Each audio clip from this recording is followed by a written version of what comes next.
Welcome back to Frankly Speaking here on WYDC TV Big Fox. I'm your host, Frank Acom. We are broadcasting from the Hesselson studio, and full disclaimer, you're going to hear a little hum in the background. Across the street, they're doing a little carpet cleaning. But joining me in the studio this morning, Jennifer Mullen. Welcome back. Thank you. Thank you for having me back. Well, this time you're running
Well, good morning and welcome to Frankly Speaking here on WYDC TV Big Fox. I am your host, Frank Acom. We are broadcasting live from the Hesselson studio, as always.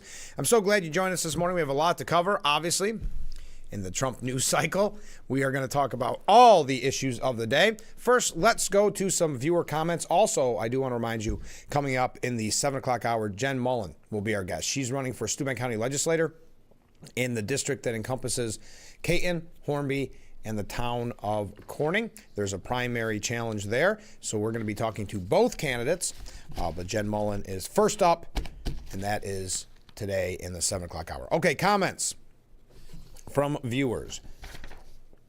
Good morning, Frank. Well, good morning. This is Rick. Why is the state setting aside millions of dollars for a no cell phone program? Why should that cost one nickel? Rick, we're on the same page here. School districts lay out the program and include it in a newsletter that more than likely sent out by mail via website or both. It's easy. No phone during school or pay the consequence. Easy. Doesn't cost a nickel. They didn't have cell phones when we went to school and our kids went to school. If you needed to get a hold of home, you went to the school and they called for you. Leave the phones home and work hard in the books. This doesn't seem like a tough one to get after. I agree, Rick. So $13.5 million in the budget, which, by the way, the budget is still not passed. I know that Governor Hochul is taking her victory lap. We're going to talk about that a little bit later on. But $13.5 million set aside to ban cell phones, bell to bell, in schools. In New York City, saying it's not enough. They were demanding more than 13.5. Now, I agree. It seems as simple as sending out an email, a text. I know when the weather's bad and they have to cancel school, they can text, they can email, they have automated programs that can call. So why not do the same and say no more cell phones? Here is the punishment if a student is caught with a cell phone. So $13.5 million. And then Rick, a little bit later on, commented, haha, day 101, Waltz is out. We're going to talk about that in a moment. UN representative, no way. Hegseth is next. No national security advisor. Pakistan and India saber rattling, both nuclear armed. Gaza hostages. Our friends in Israel aren't letting us aid into Gaza, deepening a humanitarian disaster. Ukraine-Russia conflict. Waltz obviously shouldn't have been in that role to start with. That goes for a lot of the current cabinet. That's Rick. We're going to talk about Waltz being out here in just a little bit. And then we have a comment here starting off the program with Mark. Mark says, good morning, Frank. Well, good morning, Mark. I think Marco Rubio has his job cut out for him as Mike Waltz is stepping down and Marco is going to do both jobs. Oh, more than both jobs, Mark. I was shocked to hear because I started thinking, but it seems like Rubio is in charge of a lot. Marco Rubio now has 4 different roles in the Trump administration. So let's see if I have the exact list. We know he's in charge as Secretary of State, now National Security Advisor, U.S. Archivist, that one you may not have known, and head of USAID. He's doing that all at once. So when I joke that Pam Bondi must be exhausted, Marco Rubio might think that's a vacation. Yes, 4 jobs. We're going to talk about that coming up in a little bit. First, breaking early this morning, mere moments ago, Donald Trump, he actually announced it late last night, but the news broke this morning. He announced plans to designate May the 8th as World War II Victory Day in the United States, which coincides with the Victory in Europe Day that has been celebrated in most of Europe since the Germans surrendered in 1945. Trump acknowledged in a Truth Social that, quote, many of our allies and friends already celebrate on May 8th, but said America should join in because, quote, we did more than any other country by far in producing a victorious result.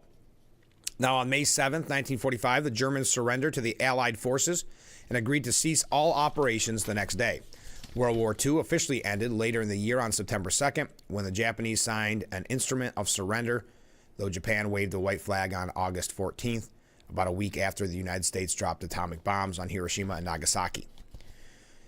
The United States does not have any public holidays commemorating World War II specifically, but there have been remembrance ceremonies in May, August, and September across the country for decades.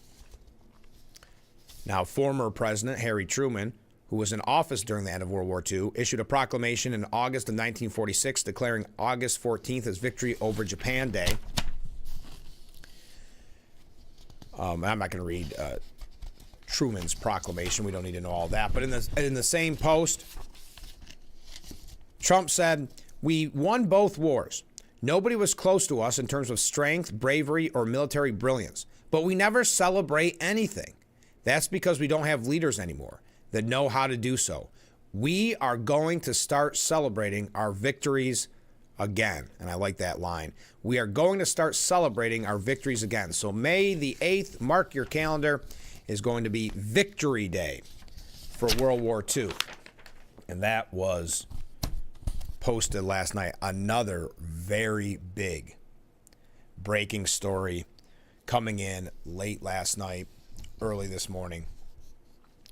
Long awaited, some would argue, that President Donald Trump signed an executive order late last night terminating federal funding for National Public Radio, NPR, and the Public Broadcasting Service, PBS. Now, I will warn you, if you are a Trump supporter and you're watching this, you will start seeing a lot of headlines about the end or the death of Big Bird.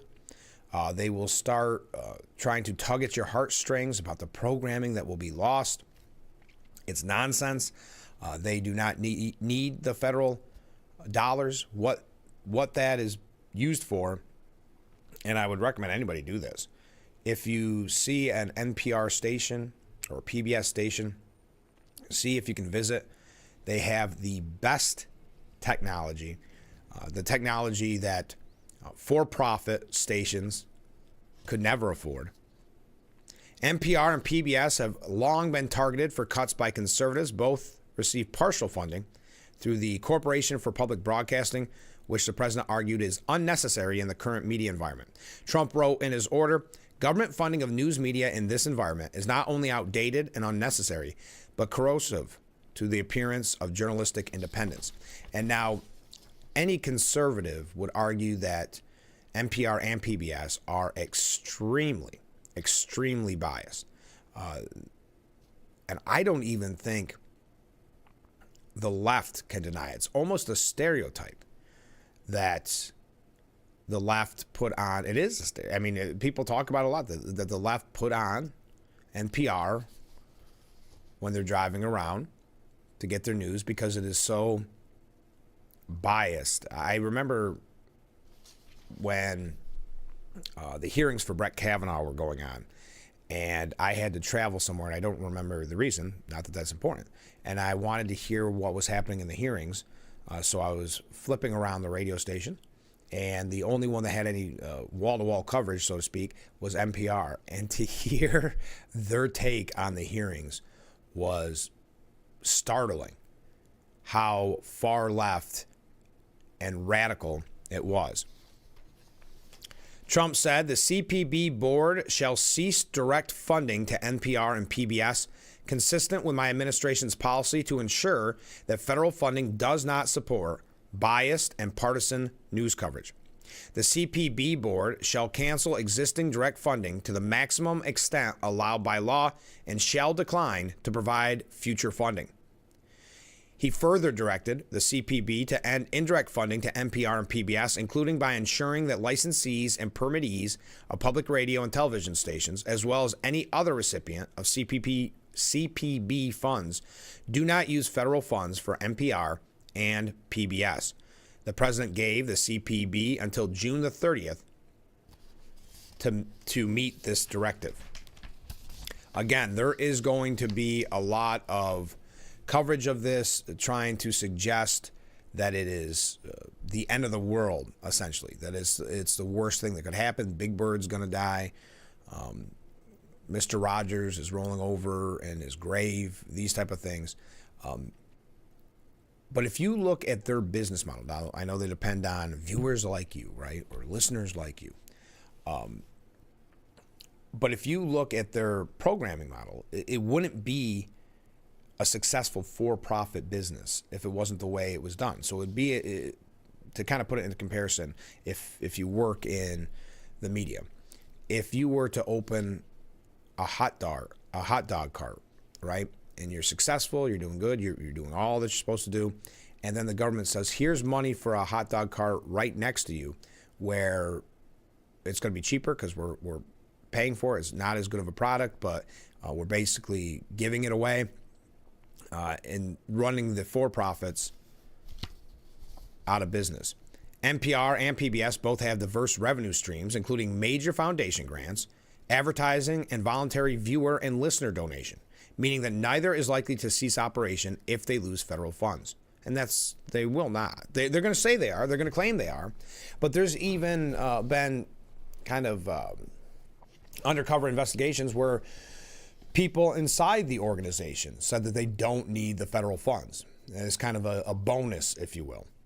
The CPB is set to receive $535 million in congressionally appropriated funds annually to distribute to public broadcasters in 2025 and 2026. $535 million. PBS and its member stations receive about 15% of their revenues from the CPB, while NPR stations get 10% of their funds from the corporation, according to NPR. NPR itself only receives 1% directly from CPB. This is not the first time that Trump and other conservatives have called for the end of government funding for NPR and PBS. But in his late night order, the president argued that Americans have the right to expect that if their tax dollars fund public broadcasting at all, they fund only fair, accurate, unbiased, and nonpartisan news coverage. And I would make the case to anyone, argue that PBS and NPR are not biased. Argue that they deserve federal funding because of their fair coverage. I would love to hear that argument. He continued, no media outlet has a constitutional right to taxpayer subsidies, and the government is entitled to determine which categories of activities to subsidize. A White House fact sheet on the order suggested that the left-leaning network's output acts as a, quote, significant in-kind contribution to the Democrat Party and its political causes, therefore violating the CPB's legal mandate to be non-political in nature. Quote, the CPB fails to abide by these principles to the extent it subsidizes NPR and PBS, which viewpoints NPR and PBS promotes does not matter. What does matter is that neither entity presents a fair, accurate, or unbiased portrayal of current events to taxpayer citizens. In addition to eliminating CPB payments to NPR and PBS, Trump ordered all federal agencies to identify and terminate any taxpayer money going to the public broadcasters. Trump also tasked Robert F. Kennedy Jr. with determining whether PBS and NPR are complying with the statutory mandate that, quote, no person shall be subjected to discrimination in employment on the grounds of race, color, religion, national origin, or sex. In the event of finding of noncompliance, the Secretary of Health and Human Services shall take appropriate corrective action. So big news, and this is an example of Trump again, doing what others have not been able to do before, because this has been a rallying cry for a very long time. I remember it was a major issue during the Obama administration and during the Tea Party movement. People were demanding the NPR and PBS lose their federal funding. Nothing really came from it. I want to say it was Project Veritas or someone like that did that undercover investigation into these outlets and saw their dirty deeds firsthand. So again, breaking news. We are going to talk about the media a little bit more, not a ton more, but a few things I think that are worth mentioning. We've got a lot of local issues as well, running just a little bit late. But your thoughts, NPR, PBS, federal funding going away. When we come back, a couple other Trump updates, and then we're going to dive into local issues, then back into Trump and the Democrat Party as well. Also, I need your secret. I need your Kentucky Derby pick. Who do you like in the Derby this Saturday? Tomorrow? Again, got any hot tips for me? Because other than knowing that horse journalism is the favorite, not aware of much more. I know Bob Baffer has a horse in again this year. But that's really all I know. So I'd love to hear your tips. I see some comments coming in. Stay with us. We'll be right back with Frankly Speaking here on WYDC TV, Big Fox.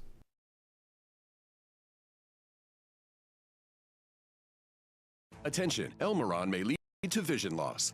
If you have suffered vision problems after taking Elmeron to treat bladder pain, call the Hearn Law Firm. Elmeron may be responsible for your vision problems, and you may deserve compensation for your injuries.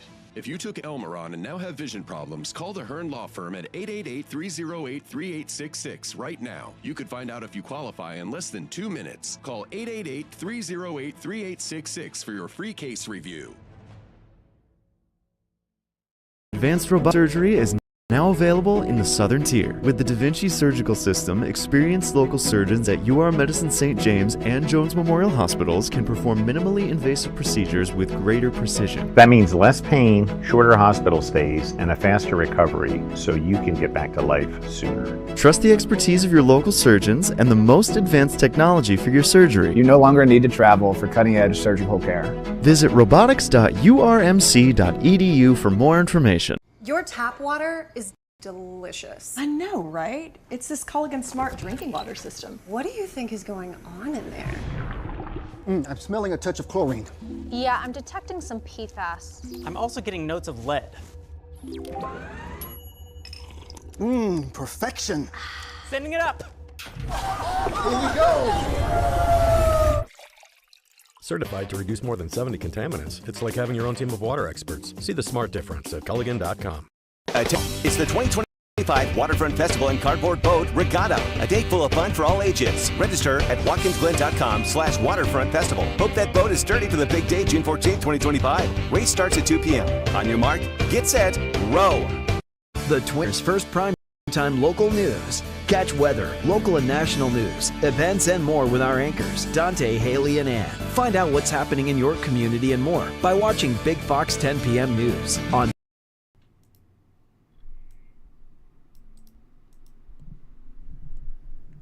The Frankly Speaking Roof Cam, brought to you by Boss Security in Horseheads. Contact them today for all your business and home security needs. We are back, broadcasting live from the Hesselson studio. So glad that you've joined us this morning. Let's go to some viewer comments. Ken writes in, did you see Kamala's 15-minute return to the limelight? I did. I hate to use this word, but in Gen Z terms for it, it would be cringe. Yes. At least Kamala got it right with her analogy of the elephants protecting the most vulnerable. Did no one tell her, though, that the elephant is the Republican animal symbol? Thank you, Ken. Yes, a very good point. We mentioned it quickly yesterday on the program. But if you go to Drudge Report, and I don't want to dive into my thoughts on Drudge Report anymore, but they're not in any way, shape, or form pro-Trump. They had an article today, and we may get a chance to bring it up later on in the program, that suggests that it looks like Kamala's running again with that speech. Now, most people speculate that she's going to run for governor of California, but this piece makes it sound as if because of that speech, she may be thinking of another run in 2028. Now, I thought the speech was pretty typical Kamala Harris. Not a lot of substance, kind of like Ken said, and I'm with you, Ken. I don't like to use the word either, but it does fit in this scenario. It was very cringe. So, yes, thank you. Comment from a different viewer. Good morning, Frank. Well, good morning. It occurs to me the Democrats have achieved their socialist communist goals. Okay. The field of potential candidates is a bunch of nameless, interchangeable cogs in the machine. Isn't that what Trotsky and Lenin were pushing back in 1917? That's a very good point.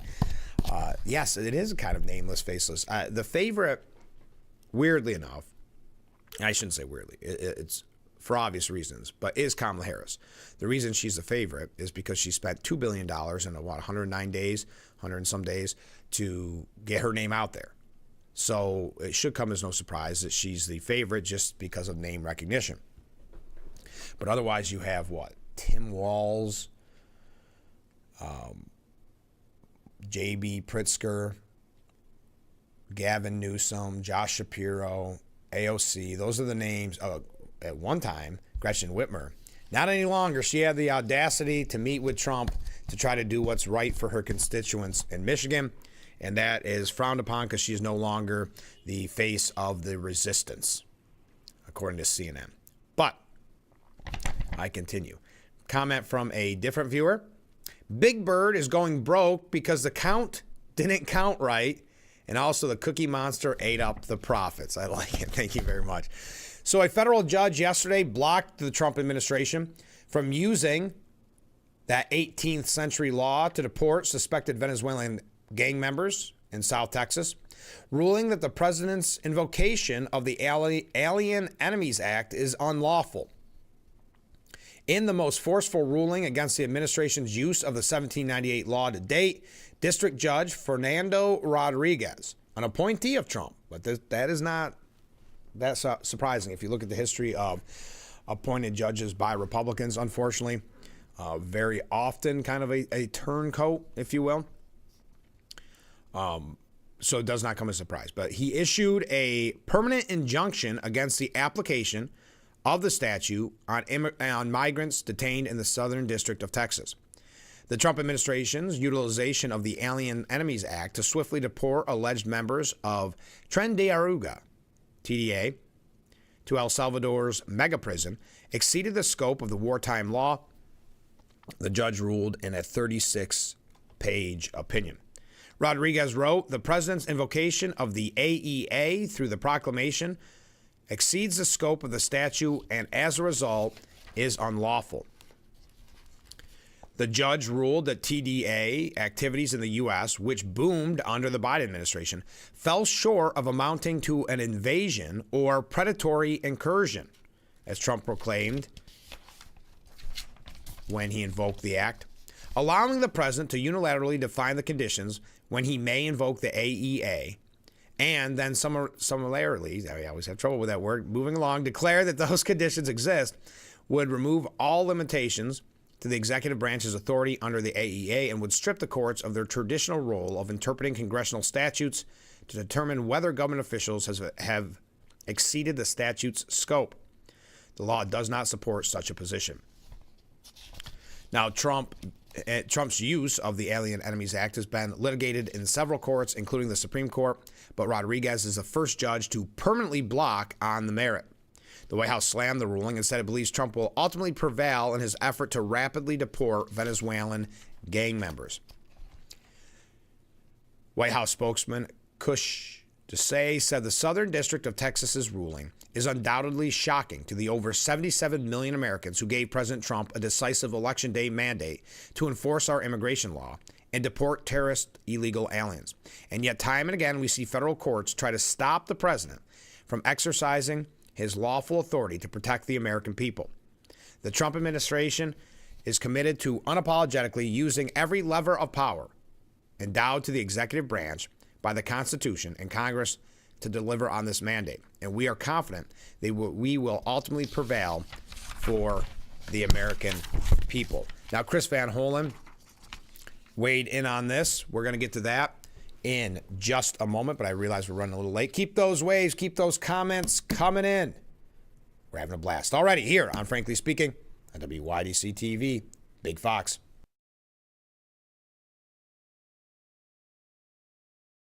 From laminate and vinyl to tile and wood, Floor & Decor has more options for pros, homeowners, and anyone looking for the right look at the right price. Your next beautiful space is at Floor & Decor. What better way to start or end every day than relaxing in your very own Hesselson's hot tub? Massage therapy, relaxation, stress reliever, pain management, soothing muscles, or just spending time with a loved one. Hot water therapy really does make every day better. Hesselson's has been a part of this great community for over 70 years, still being locally owned and operated. So make the drive to Hesselson's and start making your path to a better life today. And after 70 years, it's still fun to poke in the corners at Hesselson's.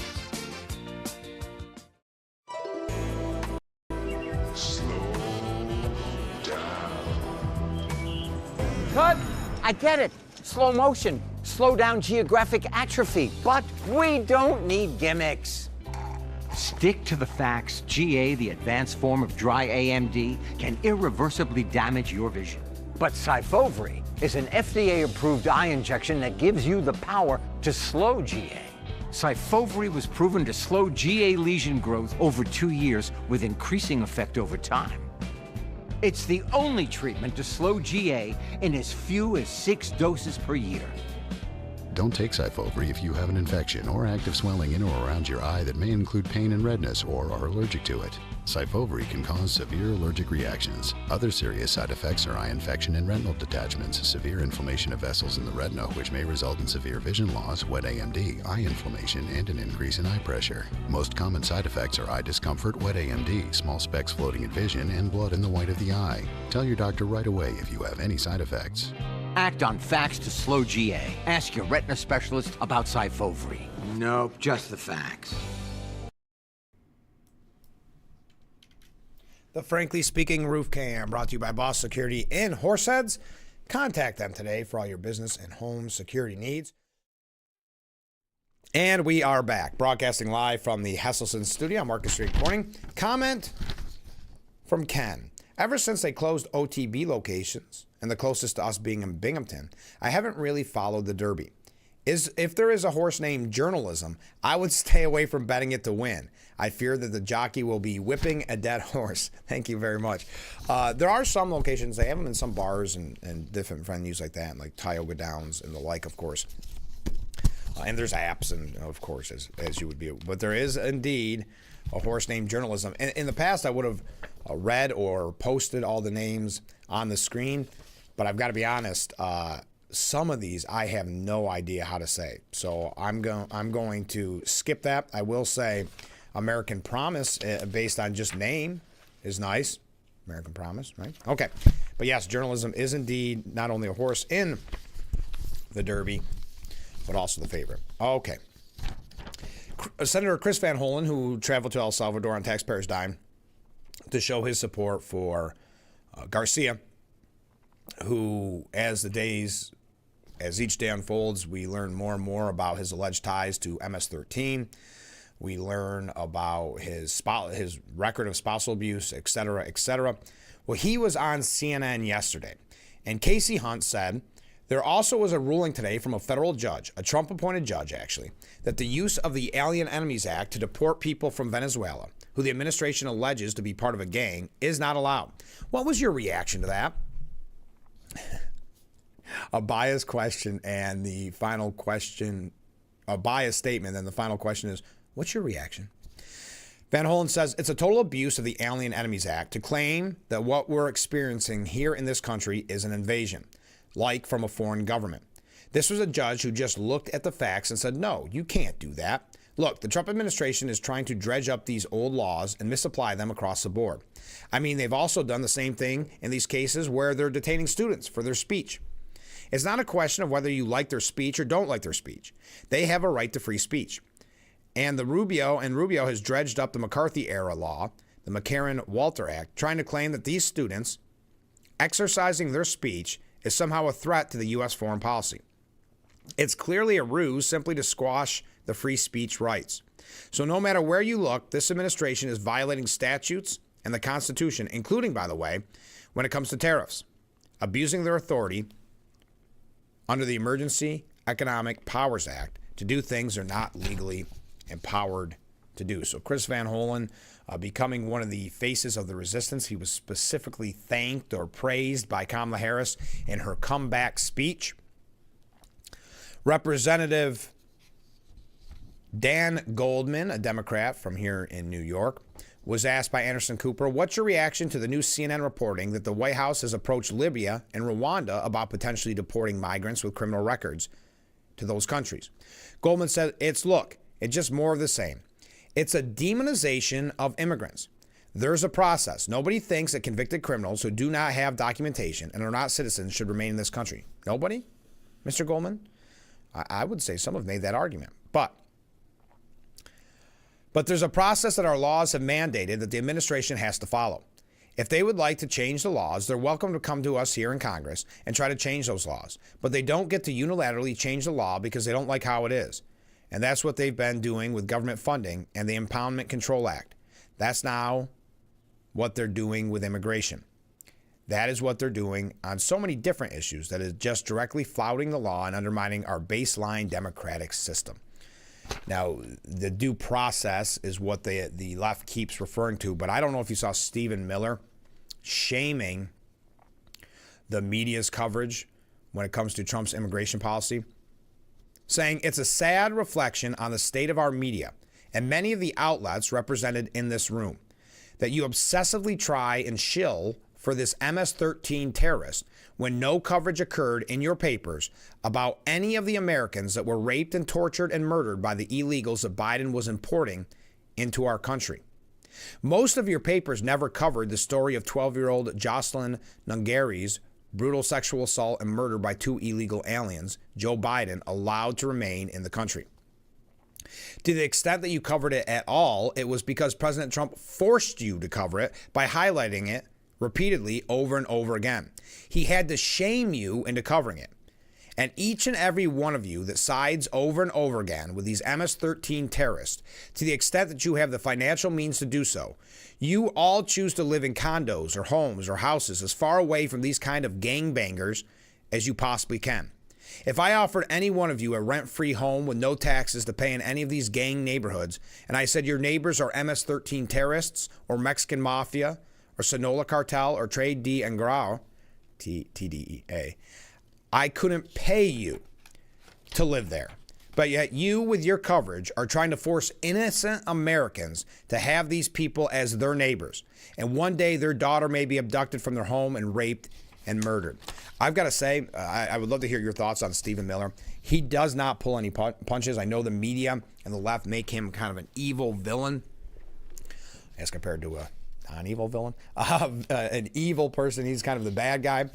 But it's succinct, hard-hitting statements like that that have such a major impact and really exposes the media's hypocrisy and the media's bias. And it's just, I thought he did a wonderful job. One last thing on, well, a couple last things on this. I wanted to mention that Scott Jennings, who I had mentioned yesterday, is looking at potentially running for Senate. He's on CNN. He's a conservative on CNN. Did you hear what he said to Anna Navarro? Jennings said, well, several things. Number one, the children that you mentioned were not deported. They went there with their mothers. Their mothers requested that the children come with them, so their mothers were deported because they were illegal aliens. Anna Navarro said they didn't get due process, and so they went, so there's really two choices. Split the family or keep the family together. The U.S. government policy here was to let the mothers decide. The mothers decided to take the children. That's number one. On the Garcia case, effectively, what you are arguing for passionately, and what Democrats are passionately arguing for, is for the President of the United States to re-import a dangerous member of a transnational terrorist organization who has clear affiliations, and this is Jennings, with this gang that commits heinous atrocities. That is not what he was elected to do. And whether you bring him back here or not, I'm just going to explain to you the politics of this through telling you what the Speaker of the House, Hakeem Jeffries, did today, which is that he told his members, please, for the love of God, stop going to El Salvador and dying on this hill. The politics of this could not be worse for the left and worse for the Democrats, because the president knows he was elected to protect us from MS-13, and that is what they are doing. So that was Scott Jennings after Navarro interrupted. So Navarro gets into what she calls an absolute lie that Garcia is a MS-13 gang member. And that he didn't have MS-13 tattoos. That was Photoshopped. Jennings says they're not Photoshopped. So Navarro said, are you saying the MS-13 that Donald Trump claims are legitimate tattoos on this guy are true? Are you saying the Photoshop is true? That's when Scott Jennings, and this is the whole reason I bring it up. He said, are you a tattoo truther? I mean, I don't understand. Are you a tattoo truther? And then went on to say later, it's not disputed, those tattoos. Now, Abrego Garcia writes, during the Biden administration, the left and its media allies tried to erase the line between legal and illegal aliens. calling all aliens non-citizens. Now they're attempting to confuse the distinction between criminal and civil proceedings and rights regarding deportable aliens to stoke opposition to the Trump administration. In doing so, the left is using Kilmar Abrego Garcia as their poster child to demand more due process. It's time to correct this intended confusion and show just how much due process aliens receive. And this list, you can find it at Fox. It goes through the actual process that they go through. Now consider Garcia's case. He didn't follow Congress's due process by applying for a visa or refugee protection before coming to the U.S. He snuck across the border around 2011. He did not go to the U.S. Citizenship and Immigration Services to seek asylum within his first year in the U.S., an import and common sense time limitation Congress imposed to prevent asylum fraud. If you were really fleeing for your life, one would reasonably expect you would request protection soon after arriving here, but Garcia did not follow the due process. And without going any further, he just says Abrego Garcia's immigration case, I'm sorry, did I say this was by Abrego Garcia? I just realized it's by Laura Rise, about Abrego Garcia. My major apologies. Abrego Garcia's immigration case is not at all unique. Too many aliens ignore lawful process to come to the U.S. or to follow it once they're here. Instead, they demand process if and when they are eventually caught by ICE. The fact that the left has made this criminal gang member their poster child for due process has only opened more Americans' eyes to the complete abuse of our immigration system. That's Laura Rise. Okay, we got to take a break. What horse do you like in the Derby? That's the big question this morning. We're going to talk about Mike Waltz when we come back, so stay with us. This is Frankly Speaking here on WYDC TV, Big Fox.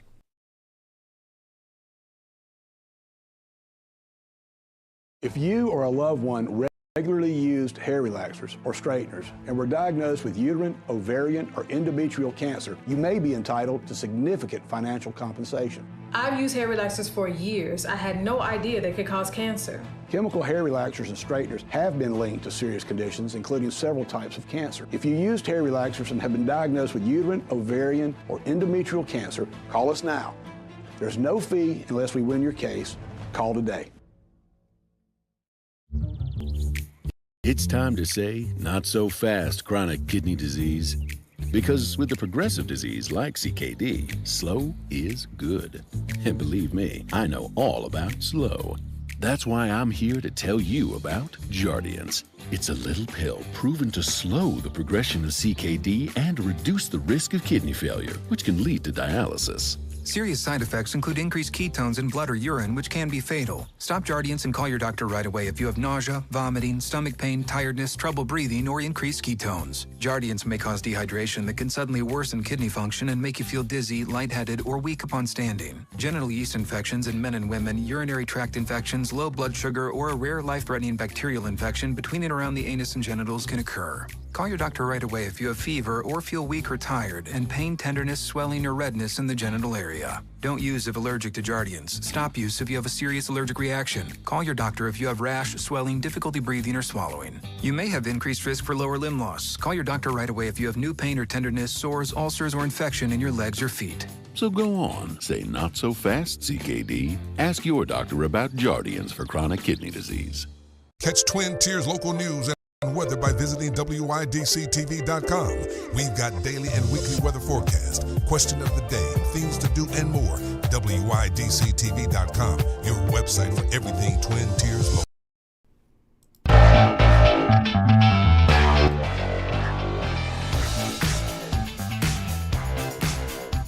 The Frankly Speaking roof cam overlooking historic Marcus Street in the Gaffer District. Thank you to Boss Security in Horseheads for providing us that amazing view. Contact them today for all your business and home security needs. We are back broadcasting live from the Hesselson studio here on Market Street in Corning.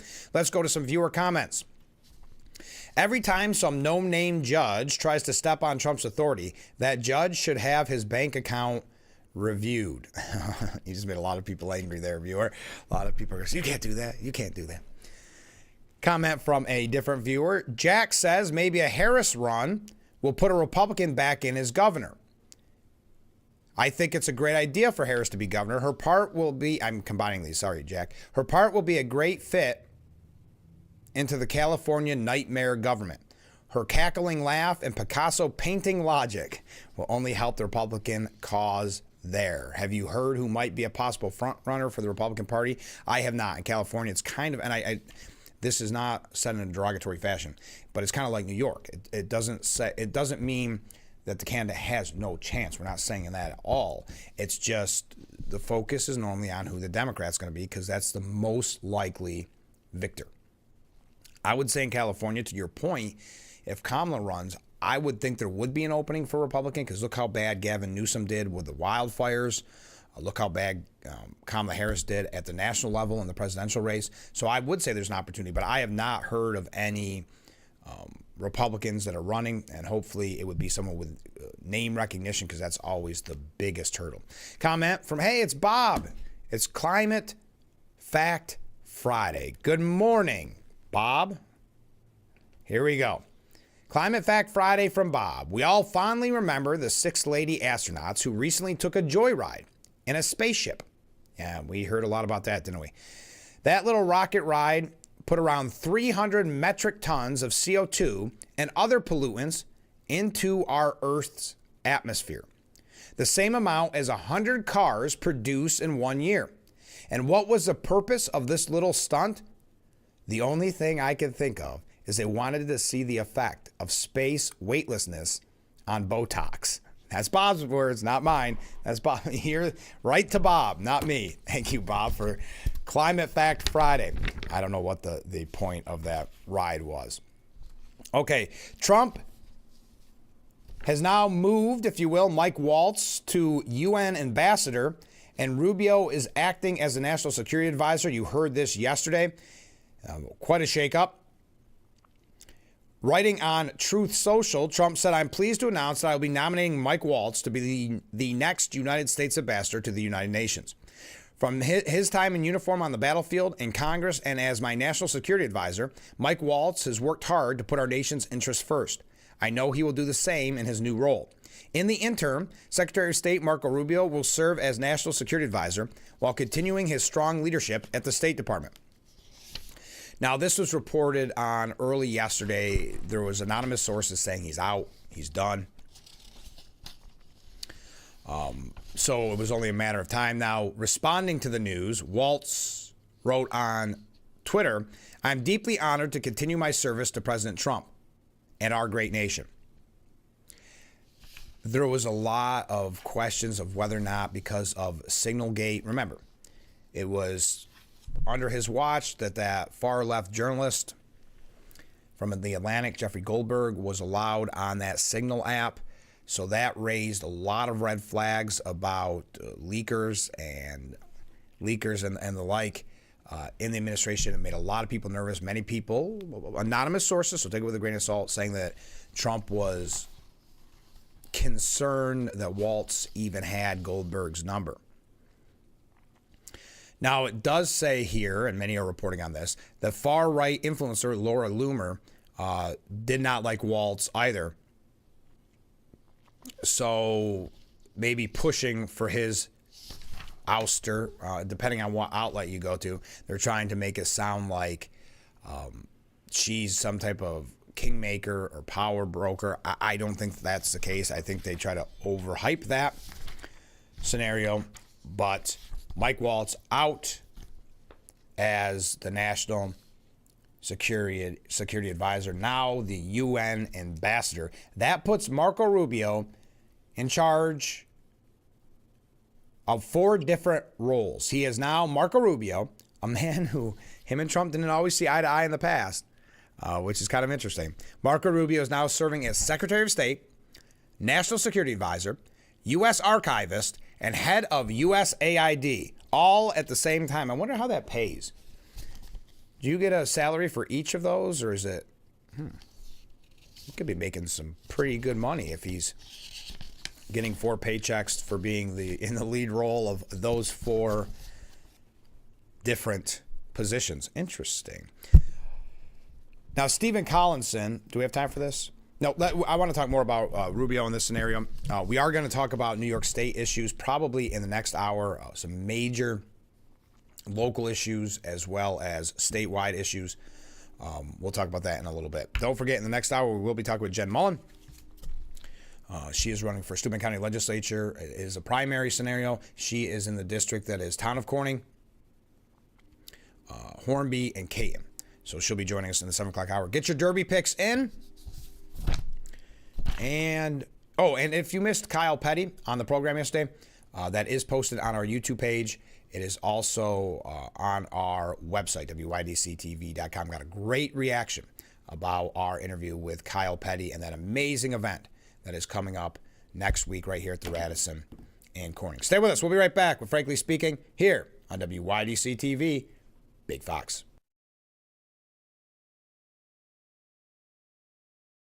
From laminate and vinyl to tile and wood, Floor & Decor has more options for pros, homeowners, and anyone looking for the right look at the right price. Your next beautiful space is at Floor & Decor. When you're online, don't forget to visit our Facebook page at Big Fox News. Catch up on news from the Twin Tiers. Vote on the daily question and hear about local events. All on Facebook.com/Big Fox News. My mom's severe Crohn's symptoms kept me out of the picture. Now I have Skyrizi. I've got places to go and I'm feeling free. Controlling my Crohn's means everything to me. Control is everything to me. And now I'm back in the picture. Feel significant symptom relief at 4 weeks with Skyrizi, including less abdominal pain and fewer bowel movements. Skyrizi helped visibly improve damage of the intestinal lining. And with Skyrizi, many were in remission at 12 weeks, at 1 year, and even at 3 years. Don't use if allergic. Serious allergic reactions, increased infections, or lower ability to fight them may occur. Before treatment, get checked for infections and TB. Tell your doctor about any flu-like symptoms or vaccines. Liver problems leading to hospitalization may occur when treated for Crohn's or UC. Ask your doctor about Skyrizi, the #1 prescribed biologic in Crohn's disease. Skyrizi is also approved for ulcer. The Frankly Speaking Roof Cam brought to you by Boss Security in Horseheads. Contact them today for all your business and home security needs. We are back broadcasting live from the Hesselson studio. Let's go to some comments from viewers. Thank you, Bob. Needed a laugh today. There you go, Bob. You got a fan out there? No, we all like the climate change, or Climate Fact Friday, excuse me. We don't all like climate change before people edit that. Okay, a comment from a different viewer. Mark writes, I think Marco Rubio should run for president. I think he is more than fit for the job. Marco Rubio's doing a great job. I mean, 4 roles at once. It's going to be interesting. Stephen Conson actually suggests that the toughest task for Rubio is keeping his job. And we'll talk about that in a second. Mark also writes, and thank you for sending this in, Mark. I did not realize this. My Derby pick is Toby Keith's horse, number 15, Render Justice. I did not realize that, Mark. So I looked it up to find out a little bit more. Number 15 is indeed Render Judgment. The trainer is Kenny McPeak. The jockey is Sheldon Russell. He's the horse, as of this morning on the morning line, 30-1. According to an Instagram post on Toby Keith's page, because it is his horse, Toby Keith passing away not long ago, it says on his Instagram page, it was Toby's dream. Render Judgment is going to the Kentucky Derby. He worked so hard to finally have one there. Toby will have the best seat in the house to watch. I thought that was a nice tribute. So I'm glad you told me that. I will make a note of that, because that definitely, you can see the headlines there being made, especially if Render Justice is victorious on Saturday. So your picks for the Derby, your hot tips. Okay, finally, Ken writes in, Stephen Miller is the most passionate, common sense advocate for the president's agenda that Trump could possibly have. But America only sees his beatdowns of the legacy media on Fox stations. My wife does have one comment about him. She wonders how women hold him up as a sex symbol. Thank you, Ken. Yeah, you're right. That is the unfortunate part of Stephen Miller. He's articulate. He does such a great job breaking down the hypocrisy of the media, breaking down the topic of the day. Is very impressive to watch. The problem is you're most likely seeing it on Fox or as some conservative outlet. The media is not going to report on them getting a beating, which is exactly what he does. So that is unfortunate, but I would tend to agree with you, Ken. I don't know if you could have a more passionate, common sense advocate for Trump's agenda, one that just so often puts it so succinctly. It's just very, very impressive, a very intelligent man. So Rubio's hardest task in his tough new role may be keeping his job, says Stephen Collinson. The president's ouster of National Security Advisor Mike Waltz and his decision to hand Waltz's White House portfolio to Marco Rubio comes at a fraught moment in international relations. The trade war that Trump ignited with China is beginning to damage the economy with no easy way out. The administration's drive to forge peace in Ukraine is yet to bear fruit. Kind of downplaying, though, that huge mineral rights deal. But an American soft power has been hamstrung by Trump's attacks on allies and his throttling of U.S. aid. But Rubio's most exacting challenge will be at home. And even if he does a great job, it's unlikely he'll be able to impose much coherence on U.S. foreign policy. That's because the most and perhaps only important influence on the America's globe role is Trump himself. The president is unpredictable, volatile, and determined to pursue policies that subvert the principles of U.S. global leadership that have been ingrained since World War II. He cozies up to authoritarians, threatens to annex territory of NATO allies, and treats foreign policy more as a giant real estate deal than statecraft. That's one reason why his envoy, Steve Witkoff, a real estate mogul, is handling talks on Ukraine, the Middle East, and Iran, a role that has already raised questions about Rubio's influence over foreign policy. Anyway, enough of that. Any decision that is made, anything that Trump does, we know Stephen Collinson is going to have a negative opinion on it. That comes as no surprise. But we'll see how that plays out, that the toughest part of Rubio's new job is keeping his job. Seems like a stretch.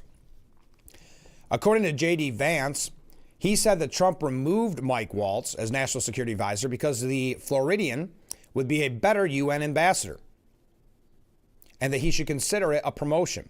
He was on special report with Brett Baer last night, and he said, we brought Mike on to do some serious reforms of the National Security Council. He has done that. I like Mike. I think he's a great guy. He's got the trust of both me and the president. But we also thought that he'd make a better UN ambassador as we get beyond the stage of the reforms that we've made to the National Security Council. Vance said that both he and Trump like Mike, but they also thought that he'd make a better UN ambassador. I think you can make a good argument that it's a promotion. I think the media wants to frame this as a firing, said Vance. Donald Trump has fired a lot of people. He doesn't give them Senate-confirmed appointments afterwards. What he thinks is that Mike Waltz is going to better serve the administration, most importantly, the American people, in that role. Those close to the White House were shocked to hear Trump's decision to shuffle the team, as many didn't see Waltz losing his old job, let alone being picked as UN envoy. Originally, of course, Elise Stefanik was tapped for that role, and we know how that went. Waltz is the first White House figure removed from the second Trump administration, lasting just 102 days as National Security Advisor. Again, Vance reiterating that it was not because of the Signal app. If we go back to when those messages were leaked, what we were doing is having a private, strategic conversation about how to message this to the American people. It's always important to explain what you're actually doing, how to ensure that some of the, frankly, our allied countries that are underspending on their own defense are actually carrying some of the burden. That was a concern that I raised about this particular operation, but I wasn't overruled. So he denied that it had anything to do with Signalgate and that this is a promotion. We had Rick earlier leave a comment that he believes Pete Hegseth is next. Your thoughts on that? We're going to move along here, though. Reading your comments. Keep those comments coming in, those derby picks coming in. Thanks again, Mark, for letting me know that. I'm glad to know. I think there'll be a lot of people in this audience that are glad to know that Toby Keith, the late Toby Keith, owned number 15, Render Justice, and that this was his dream to have a horse in the Kentucky Derby. So that'll be something very special to watch for. Thank you. Let's take a short break. Wrapping up hour number 1. Stay with us.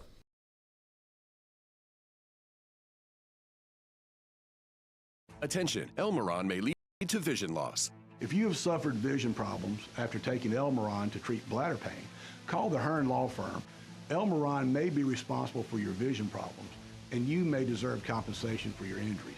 If you took Elmeron and now have vision problems, call the Hearn Law Firm at 888-308-3866 right now. You could find out if you qualify in less than 2 minutes. Call 888-308-3866 for your free case review.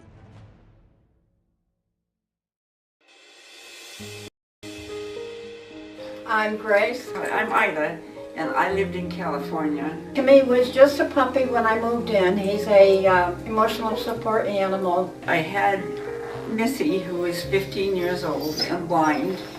Likes the people, he likes to greet all the people. All the employees are happy to see him. I feel that my pets are very welcome here.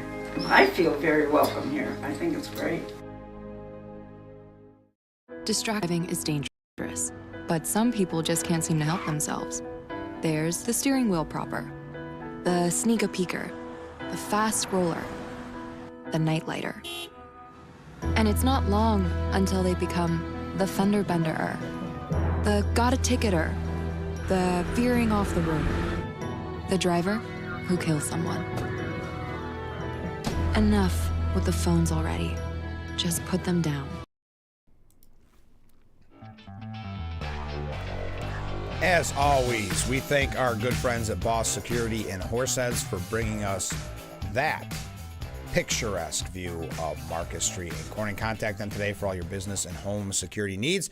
Welcome back as we wrap up hour number 1. Let's go to viewer comments. If you go back to history, Henry Kissinger did the same thing Marco is doing for President Nixon. That's a very good point. Now, a comment from a different viewer. Now we're getting into some serious handicapping. Good morning, Frank. Well, good morning. Journalism, that meaning the horse, and the Derby, is in the number 8 post position, which historically is one of the top Derby winning posts, which will be tough to beat. But Beza, I hope I'm pronouncing that right, came in second to him in the Santa Anita Derby. Beza is also getting a jockey upgrade for the Derby with the Eclipse Award winning jockey Flavian Pratt. I'm not crazy about his 21st post position though. Well, thank you. Beza, one to keep, well, at least keep our eye on, maybe put in, how do they always say it on, when I was watching it so regularly during COVID, we'll put those in exotics. So thank you very much. Okay. Keep those Derby picks coming in. One last story before we wrap up hour number 1. Over 80 Harvard faculty members, are going to donate portions of their salaries in the, quote, resistance against President Donald Trump. According to the Harvard Crimson, more than 80 faculty have said they will give the portion of their pay for up to a year to support the resistance. Quote, if we as a faculty are asking the university administration to resist the Trump administration's attack on academic freedom, we should also be willing to share in the financial sacrifice that will be necessary, said Harvard Kennedy School professor Danny Roderick, class of 79. The pledge donation came as Harvard faces lean times and continuing attacks on its funding. Lean times. They have a $53 billion endowment. Lean times. Get out of here. The Trump administration froze $2.2 billion in federal funding on April 15th, as well as an additional $1 billion on April 21st after Harvard publicly rejected the White House sweeping demands for policy changes at the university. Now, to me, it seems kind of like window dressing. Probably there's no numbers. They haven't given us any numbers. We'll put it that way. We got to take a break. Keep those comments coming in. We always have fun on the Friday edition of Frankly Speaking, but let's face it, we have fun every morning. Stay with us. We'll be right back with hour number 2.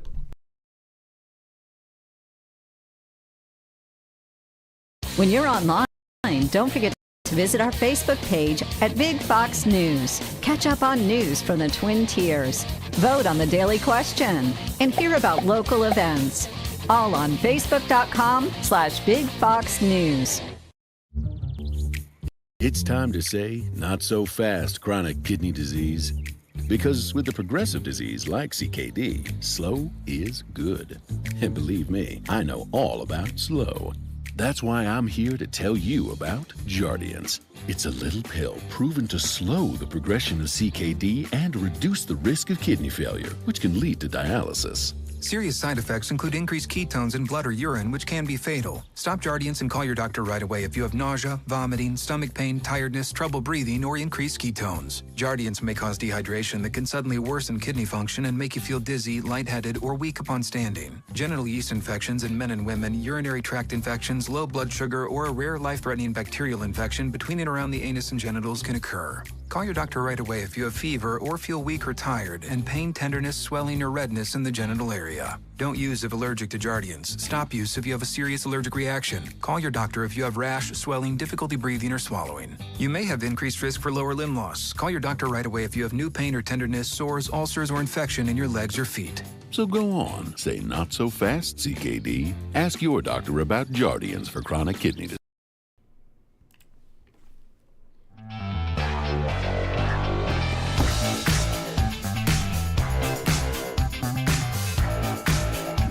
Here we are, hour number 2 of Frankly Speaking here on WYDC TV Big Fox. I am your host, Frank Acom, and I'm thanking you personally for joining us this morning as we broadcast live from the Hesselson studio. We have some viewer comments. Hegseth is solid. He will always be a lightning rod because he is between Trump and the neocons. Thank you for that comment. Comment from a different viewer. Good morning, Frank. Well, good morning. There was so much negative news surrounding the Signal chat incident involving Mike Walls and his ouster. Very negative news and clickbait garbage, but I'll admit I'm confused how exactly that happened and his new role. I'll be honest, and I think I made this relatively clear on the program. Having Jeffrey Goldberg, of all people, be on that Signal chat really, really concerned me. Would I have been as concerned if it happened to be some local reporter or happened to be, some distant cousin that happened to be in his contact? No, I wouldn't have been. But when it is arguably one of the biggest anti-Trump reporters who writes for The Atlantic happens to get on that Signal app, and it's because of someone in Mike Wall's team, I would say some would argue that this is a long time coming. Some had thought that he would be fired right away. There were anonymous sources at the time. And remember, he's not fired. He's just going to UN ambassador. But some sources had said at the time that Trump, that really raised some concerns for Trump, that why did Waltz even have Goldberg's number? Now, keep in mind, this is coming after 4 years in Trump's original term where so many leaks and sources were going to people like Goldberg and telling lies, trying to discredit the president, trying to stop his agenda. So I personally, and you can argue with me, you can disagree with me, I don't think this is a bad thing. I think this is a beneficial thing overall for the president and his agenda. Let's talk about New York State issues for just a moment. I don't have too much there, but then we'll get back into, I have some updates on the Democrat Party, where they're at this morning. We also have more on the Trump administration. And if you are just joining us, Trump last night terminated NPR and PBS federal funding in an executive order late yesterday. Okay, as Hochul continues her state budget victory lap, lawmakers passed yet another extender. So we are well over the 1 month deadline of April 1st.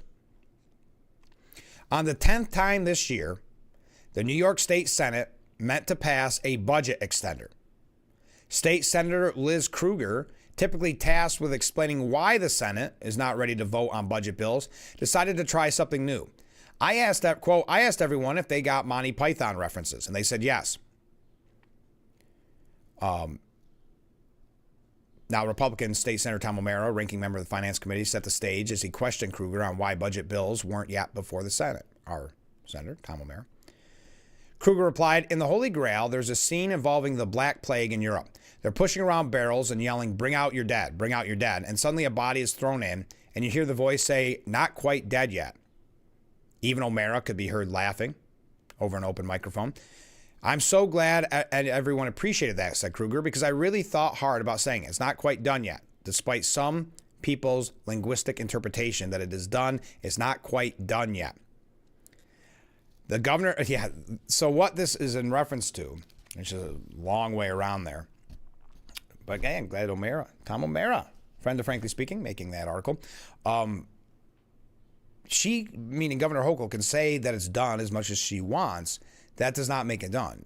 Assemblyman Sempolinski had that great statement that we read on the air yesterday, saying that this is putting the cart before the horse, that the budget deal's not done. As a matter of fact, I've seen numbers to about 95% done, according to Andrea Stewart Cousins. But yet, Governor Hochul is running around the state saying how great this is for everybody, that she got this all done. But headline after headline, budget plan for Buffalo schools remains in mystery as Hochul takes victory lap. So you have the city of Buffalo, you have the school districts, all depending on knowing about funding, and no one knows because the budget hasn't been passed in over a month. And yeah, Hochul is out taking a victory lap. So there is kind of your update on, I know there's not much, but on the New York State budget, you would have thought on, what was it, maybe Tuesday, that it was all done. It was all over.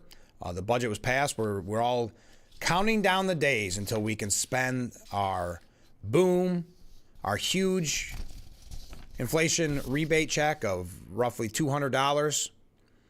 Thinking, daydreaming throughout the day, what you're going to do, what kind of trips you'll take, what kind of expensive purchases you'll take with your inflation rebate check of $200.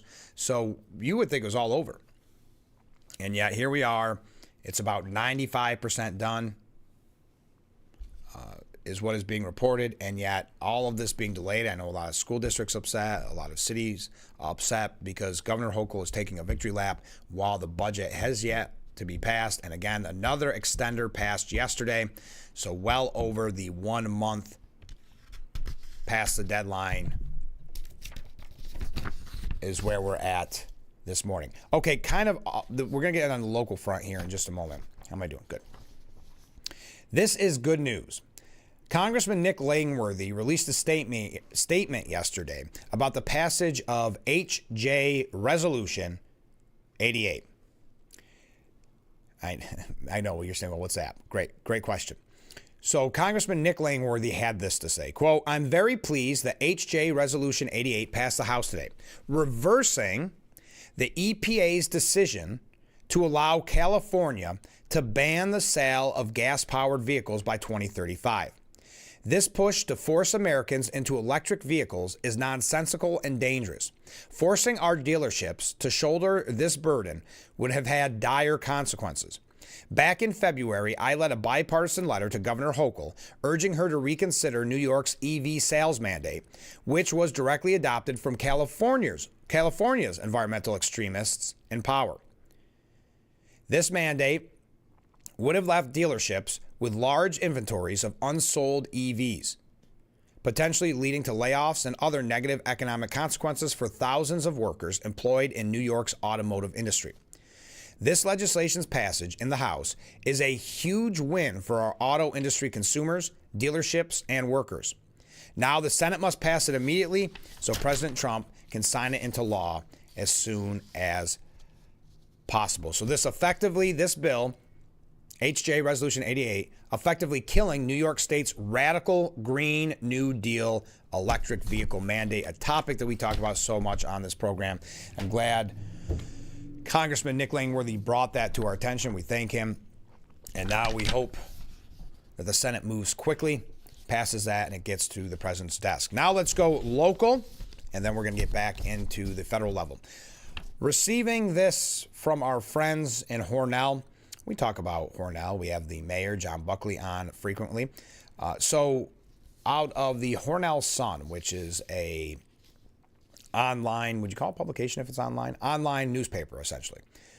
They had this article. We have read some articles in the past from the Hornell Sun. They do a great job. Well, this is from the Hornell Republican Committee as published on the Hornell Sun. The Hornell Republican Committee is proud to announce its full slate of incumbent candidates running for re-election to lead the city of Hornell forward.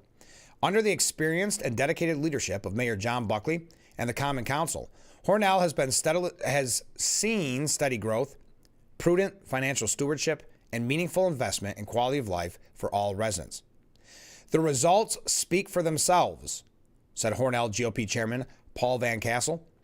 Mayor Buckley and our entire team of aldermen and alderwomen have worked tirelessly to keep taxes low, revitalize our neighborhoods, upgrade critical infrastructure, and ensure our city remains a safe, welcoming place to live and raise a family. We are proud to put this strong, united slate of proven leaders back on the ballot.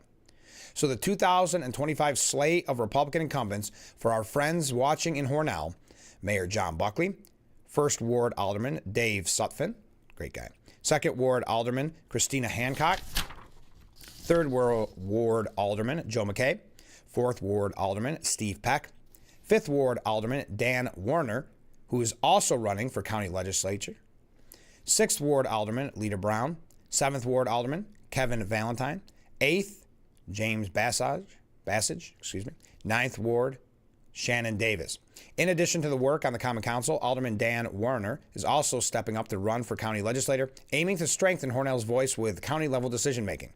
Chairman Van Castle praised the team's record on several key fronts. Quote, in recent years, we've seen major investments in our city parks, improved roads and infrastructure, and strong support for public safety, especially our dedicated Hornell Police Department.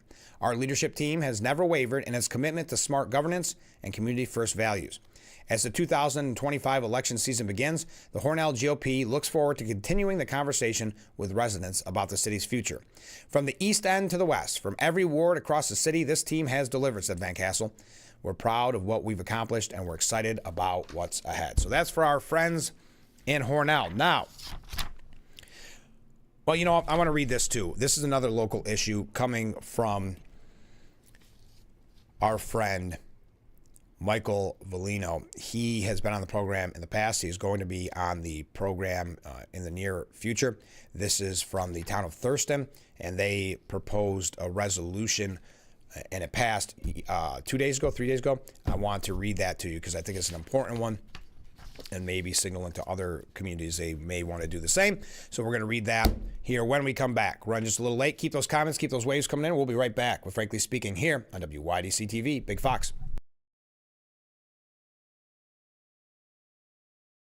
If you or a loved one regularly used hair relaxers or straighteners and were diagnosed with uterine, ovarian, or endometrial cancer, you may be entitled to significant financial compensation. I've used hair relaxers for years. I had no idea they could cause cancer. Chemical hair relaxers and straighteners have been linked to serious conditions, including several types of cancer. If you used hair relaxers and have been diagnosed with uterine, ovarian, or endometrial cancer, call us now.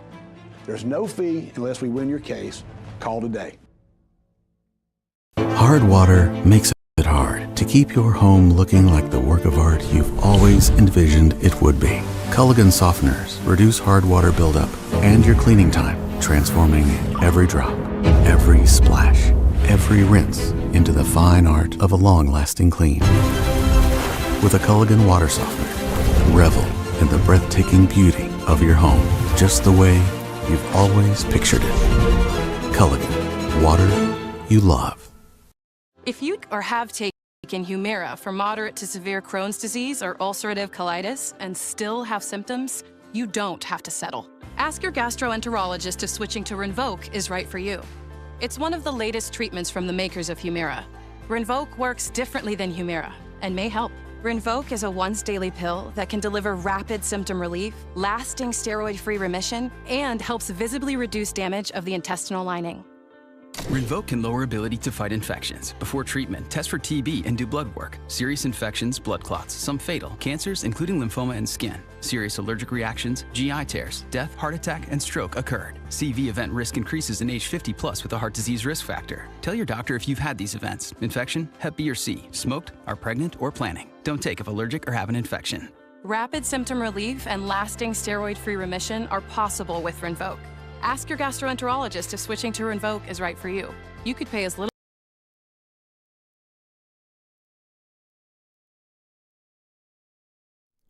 Thank you to Boss Security in Horseheads for bringing us the Frankly Speaking Roof Cam. Contact them today for all your business and home security needs. Coming up in just a moment as we broadcast live from the Hesselson studio, we're going to be talking with Jen Mullins. She is running for Steuben County Legislator, and that is the district. There is a primary challenge.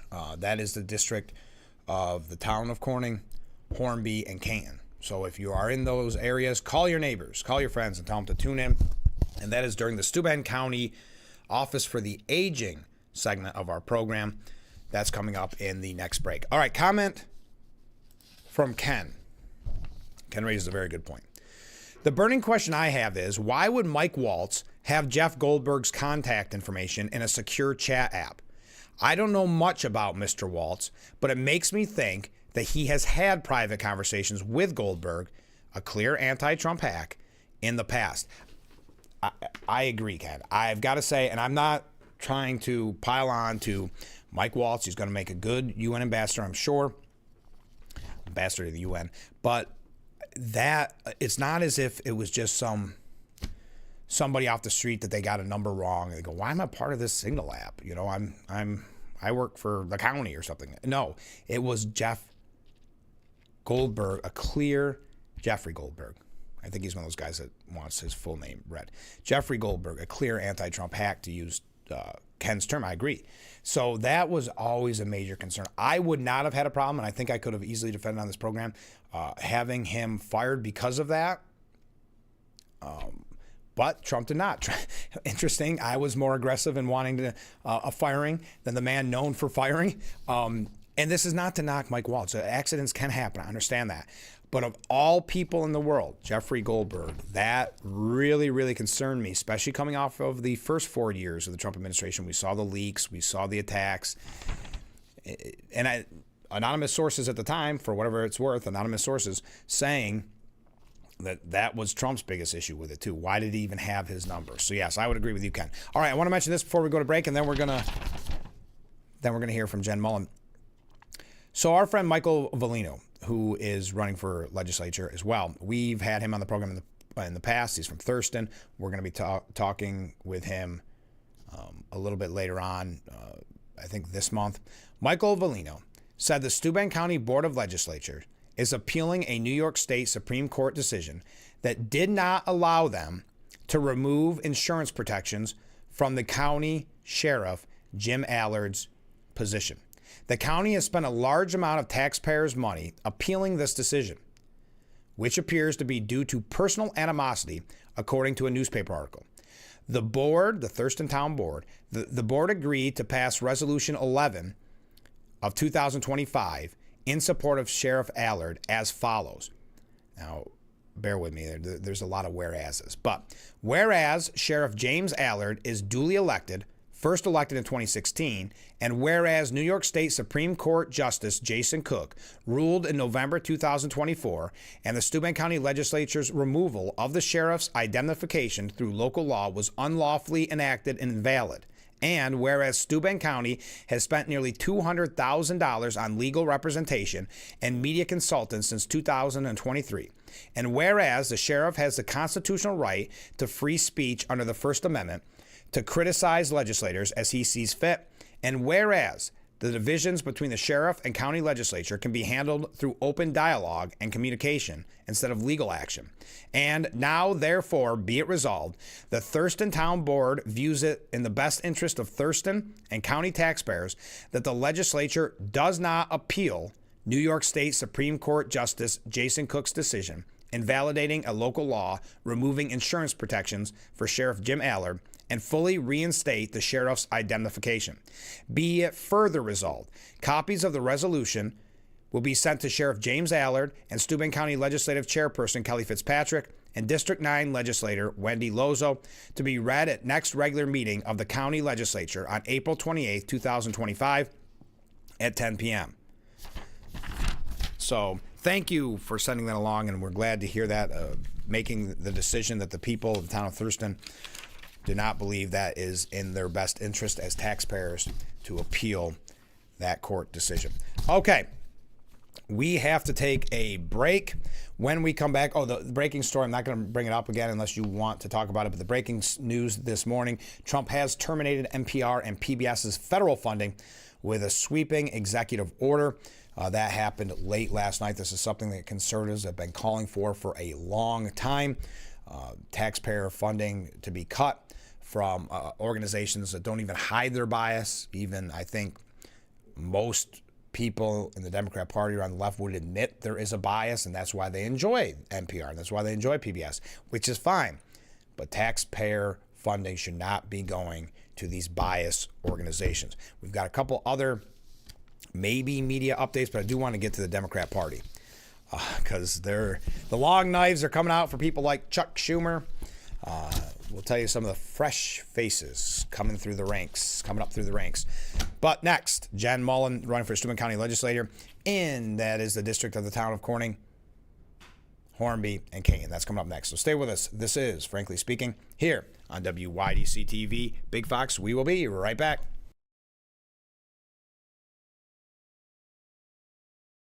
When you're online, don't forget to visit our Facebook page at Big Fox News. Catch up on news from the Twin Tiers. Vote on the daily question and hear about local events. All on Facebook.com/Big Fox News. It's time to say not so fast chronic kidney disease. Because with a progressive disease like CKD, slow is good. And believe me, I know all about slow. That's why I'm here to tell you about Jardiance. It's a little pill proven to slow the progression of CKD and reduce the risk of kidney failure, which can lead to dialysis. Serious side effects include increased ketones in blood or urine, which can be fatal. Stop Jardiance and call your doctor right away if you have nausea, vomiting, stomach pain, tiredness, trouble breathing, or increased ketones. Jardiance may cause dehydration that can suddenly worsen kidney function and make you feel dizzy, lightheaded, or weak upon standing. Genital yeast infections in men and women, urinary tract infections, low blood sugar, or a rare life-threatening bacterial infection between and around the anus and genitals can occur. Call your doctor right away if you have fever or feel weak or tired and pain, tenderness, swelling, or redness in the genital area. Don't use if allergic to Jardiance. Stop use if you have a serious allergic reaction. Call your doctor if you have rash, swelling, difficulty breathing, or swallowing. You may have increased risk for lower limb loss. Call your doctor right away if you have new pain or tenderness, sores, ulcers, or infection in your legs or feet. So go on, say not so fast CKD. Ask your doctor about Jardiance for chronic kidney disease. Fox 10 p.m. News is the first primetime local news for the Twin Tiers. Our reporters, Haley and Dante, scour the southern tier to bring you up-to-date news regarding local businesses, economics, and how national decisions impact our area. If you're not near a TV, don't worry. You can also catch our 10 p.m. news live on WYDCTV.com/livestream. Don't miss Big Fox 10 p.m. news on WYDC, on TV, or our website. The Frankly Speaking Roof Cam brought to you by Boss Security in Horseheads. Contact them today for all your business and home security needs. Welcome to the Steuben County Office for the Aging segment of Frankly Speaking. Steuben County Office for the Aging, committed to maximizing quality of life, safety, and independence. Welcome back to Frankly Speaking here on WYDC TV, Big Fox. I'm your host, Frank Acom. We are broadcasting from the Hesselson studio, and full disclaimer, you're going to hear a little hum in the background. Across the street, they're doing a little carpet cleaning. But joining me in the studio this morning, Jennifer Mullen. Welcome back. Thank you. Thank you for having me back. Well, this time you're running for Steuben County Legislature, and everybody can see at the bottom of the screen, that's District 13, and that's Caton, Corningtown, and Hornby. Tell us a little bit about your background and why you decided to run for legislature. My background is really focused in community service. I've been a nurse for 17 years, and I started on the town council. We implemented a bunch of transparency, websites, social media, and I had the opportunity last year to step in as supervisor and seeing the growth potential, seeing what we can do for more residents, Caton, Hornby, town of Corning, outside of where we're at is such an opportunity, and I wanted to step in. As Carol Ferratel is stepping down, it left a wonderful opportunity to step in. Well, and you started on the town council, then you go to supervisor, and quickly now you're running for legislature. That's fast. That's a fast turnaround. How do you think the time as on the council and as supervisor is going to help you if you are lucky enough to become a legislator? If I am blessed enough and lucky enough to become a legislator, all of that has been wonderful experience. The council I served on for approximately 6 years. Has it been that long? It really has, and it's flown by. Yeah. Wow. I know. And the opportunities that gave of, getting the website started, meeting with people, learning what residents really want, learning how to knock on doors. When I started, I was terrified. Right. And now people are calling left and right with, this is what we need. So all of that experience has built up into supervisor, where we've really been able to get great community projects, really have a nice stable budget, and all of that has helped me grow into what I hope will be a successful legislator run. It's funny, I guess now when I say quick turnaround, it wasn't quick. I can't believe it's been 6 years. But you mentioned the transparency issue, and that's something that we may talk about here with the county in just a moment. But it's kind of interesting. So many people I have that are running for town council or city council, the biggest thing for them is, how do you spread the word? How do you get the information out? Because people just don't attend the meetings anymore. Absolutely. And coming to the meetings, Monday mornings, it's hard. It's hard for some people. I keep a very open, continuous Facebook page, Instagram. Sure. But some of my older residents, and I'm not picking on older people, but they don't have it. So I try and leave my cell phone, my email, and allow people to call me, text me, email me, and I try for a fast turnaround to get back to them. And we're talking about the run for Steuben County Legislator now. What was it that sparked your interest when you said, what, I'm going to make that leap? When I found out Carol Ferratello was stepping down, it just seemed like a natural fit of how can we do more community service? How can we better our community? And I want to really grow on what we have. So I slept on it, stewed on it. And Stuart Samus called me the next morning and said, hey, what are you doing for the next 4 years?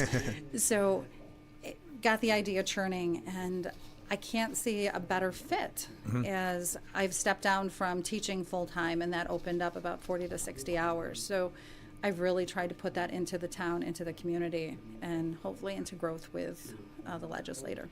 One of the things we talk about a lot on this program, because it is a kind of a tedious process, is the petition season. Absolutely. So you obviously had to go through the petition season. It seems like it just ended, and now you've got to run, and then the election's right around the corner, or the primary's right around the corner. What did you hear when you were knocking on doors? What were the major concerns? Finances, and there was also the discussions with Sheriff Allard and what is going on at the legislature, and transparency, communication. The same issue you just discussed is, how are you going to let us know what's going on? How do we reach out to you? How do we talk to you? Right. And why you? Those were big topics. It would take me sometimes 30, 45 minutes hearing people, and that's amazing. It's amazing, because I've been to doors, people don't want to talk. They'll sign and want to send you on your way. If you're lucky. Yeah. Right. Yeah. And now people really want to hear what's going on, what our thoughts are, and how amazing is that? They're really coming to the political table of, this isn't okay, or this is what we want. And I do want to talk about the sheriff in a moment, but you mentioned kind of that transparency in Corning. I think it's interesting because this is no secret. The county was kind of slapped on the wrist a little bit about their lack of transparency in a lot of closed door sessions, executive sessions.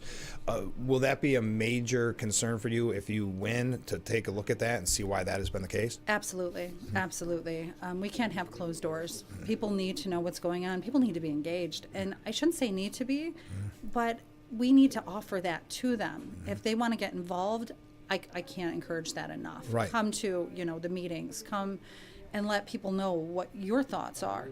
Because we're representatives. We're supposed to be there representing our population. Absolutely. So to know that people are getting involved and saying, we want to know more, and you need to be more transparent, that is amazing, and that should continue. Now, I think for me, my experience of taking out petitions this season for other candidates, I'm not running for anything, but the biggest issue I heard, and I would like to hear your opinion on it, is the situation with the sheriff at the county, because that, I think, at the end of the day, is the conversation people are having when it comes to the legislature. So what is your thoughts on what all unfolded? I think exactly what you just said, the transparency. If there was an issue, people didn't really know what it was. Right. They backed themselves in a corner, and now, Sheriff Allard has a very solid argument of this should be paid for. His insurance should be paid for. I don't see why it shouldn't be. They lost the appeal. It's time to let it go. Taking more tax dollars you know, and putting it into a continued fight, it doesn't help. It doesn't bring any community together. It doesn't heal any wounds. And sometimes we just need to move on. Right. And we have on this program people that comment, excuse me, people that comment that aren't even from Steuben County. But I think one of the issues that they kept bringing up time and time again is the sheriff is elected. So why are we going after an elected official? Isn't that really up to the voters, right, at the end of the day? So it's been kind of an interesting thing to watch. And I guess in a weird way encouraging to see how many people have been following it at a time when it's tough to get all the local news. Absolutely. So that's why I came up so much with petitions. Okay.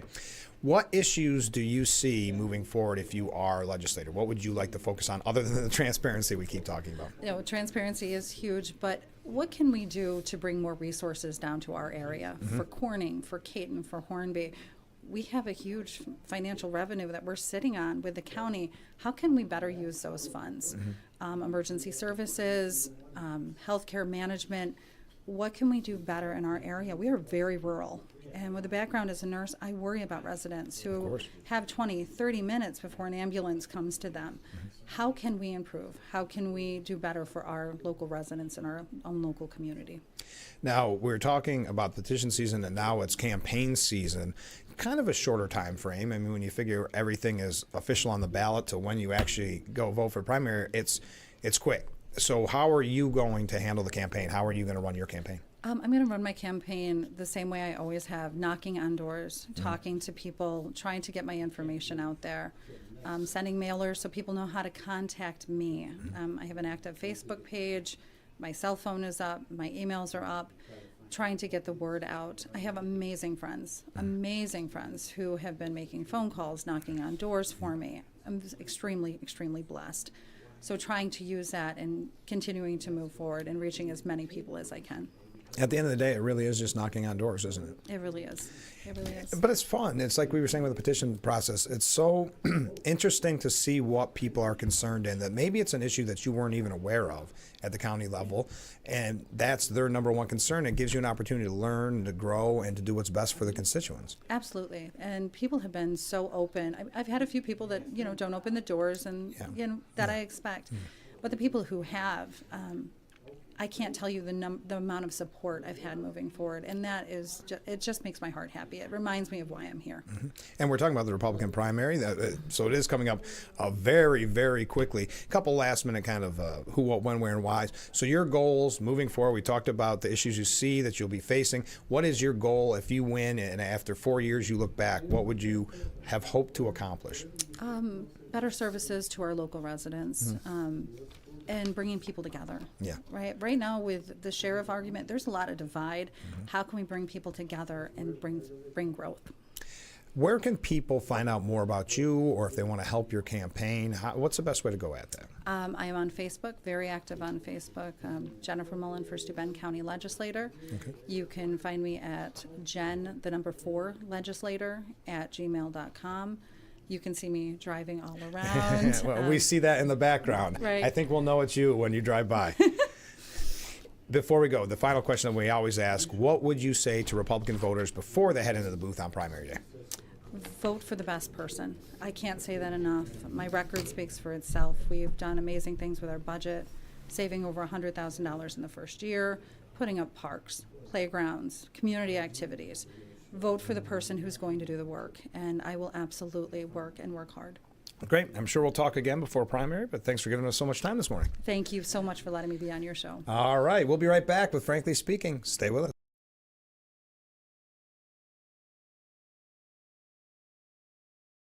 Attention, Elmeron may lead to vision loss. If you have suffered vision problems after taking Elmeron to treat bladder pain, call the Hearn Law Firm. Elmeron may be responsible for your vision problems, and you may deserve compensation for your injuries. If you took Elmeron and now have vision problems, call the Hearn Law Firm at 888-308-3866 right now. You could find out if you qualify in less than 2 minutes. Call 888-308-3866 for your free case review. Advanced robotic surgery is Now available in the Southern Tier. With the Da Vinci Surgical System, experienced local surgeons at UR Medicine St. James and Jones Memorial Hospitals can perform minimally invasive procedures with greater precision. That means less pain, shorter hospital stays, and a faster recovery so you can get back to life sooner. Trust the expertise of your local surgeons and the most advanced technology for your surgery. You no longer need to travel for cutting-edge surgical care. Visit robotics.urmc.edu for more information. Anyone, anywhere can record crimes as they happen, and we're going to watch them right here. He just took his car.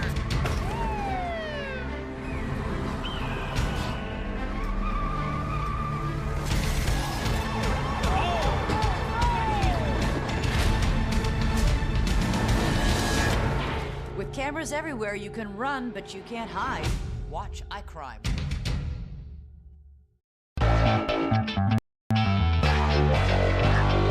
Welcome back to Frankly Speaking here on WYDC TV Big Fox. I'm your host, Frank Acom. And how can we help like that in our small businesses, not to sound cliche, but are the backbone of our community? Let's talk about thanks, as always, to you, the viewers, for sending in your texts and your voicemails. Now we go to a comment. This is from John in Elmira. Make sure to catch Frankly Speaking only on AM Big Fox News WYDC, or visit our website at WYDC.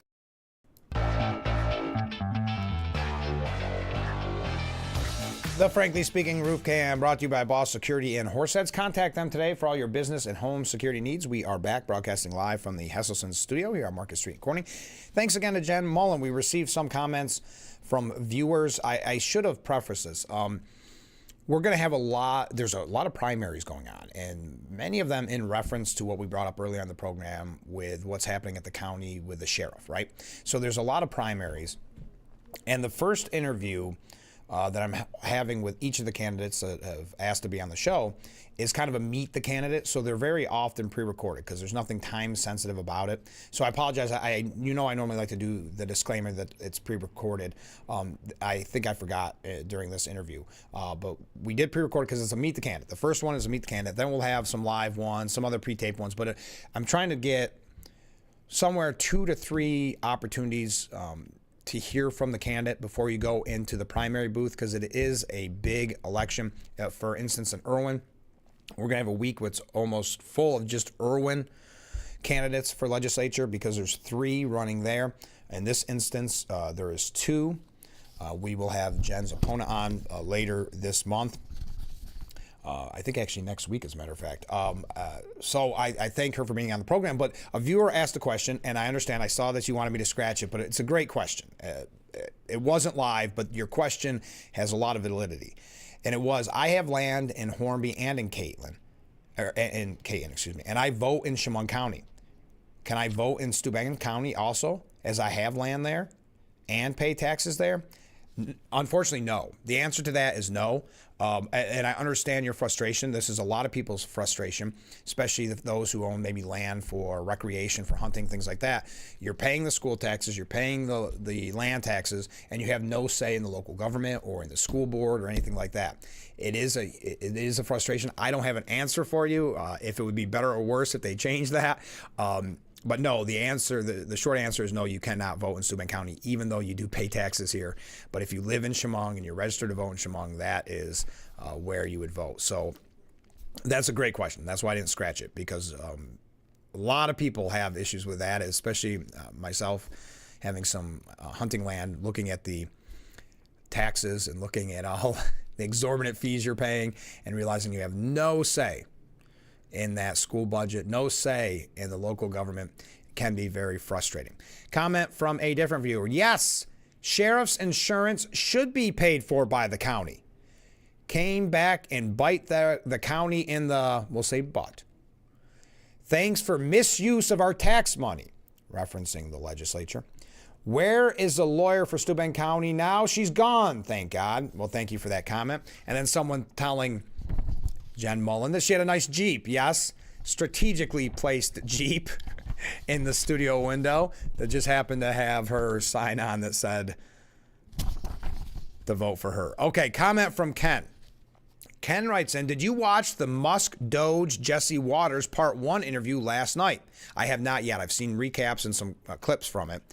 One of the Doge patriots talked about the Treasury. He said that the Treasury did not ask for receipts for money being drawn from it, and the Treasury typically distributes about $5 trillion a year.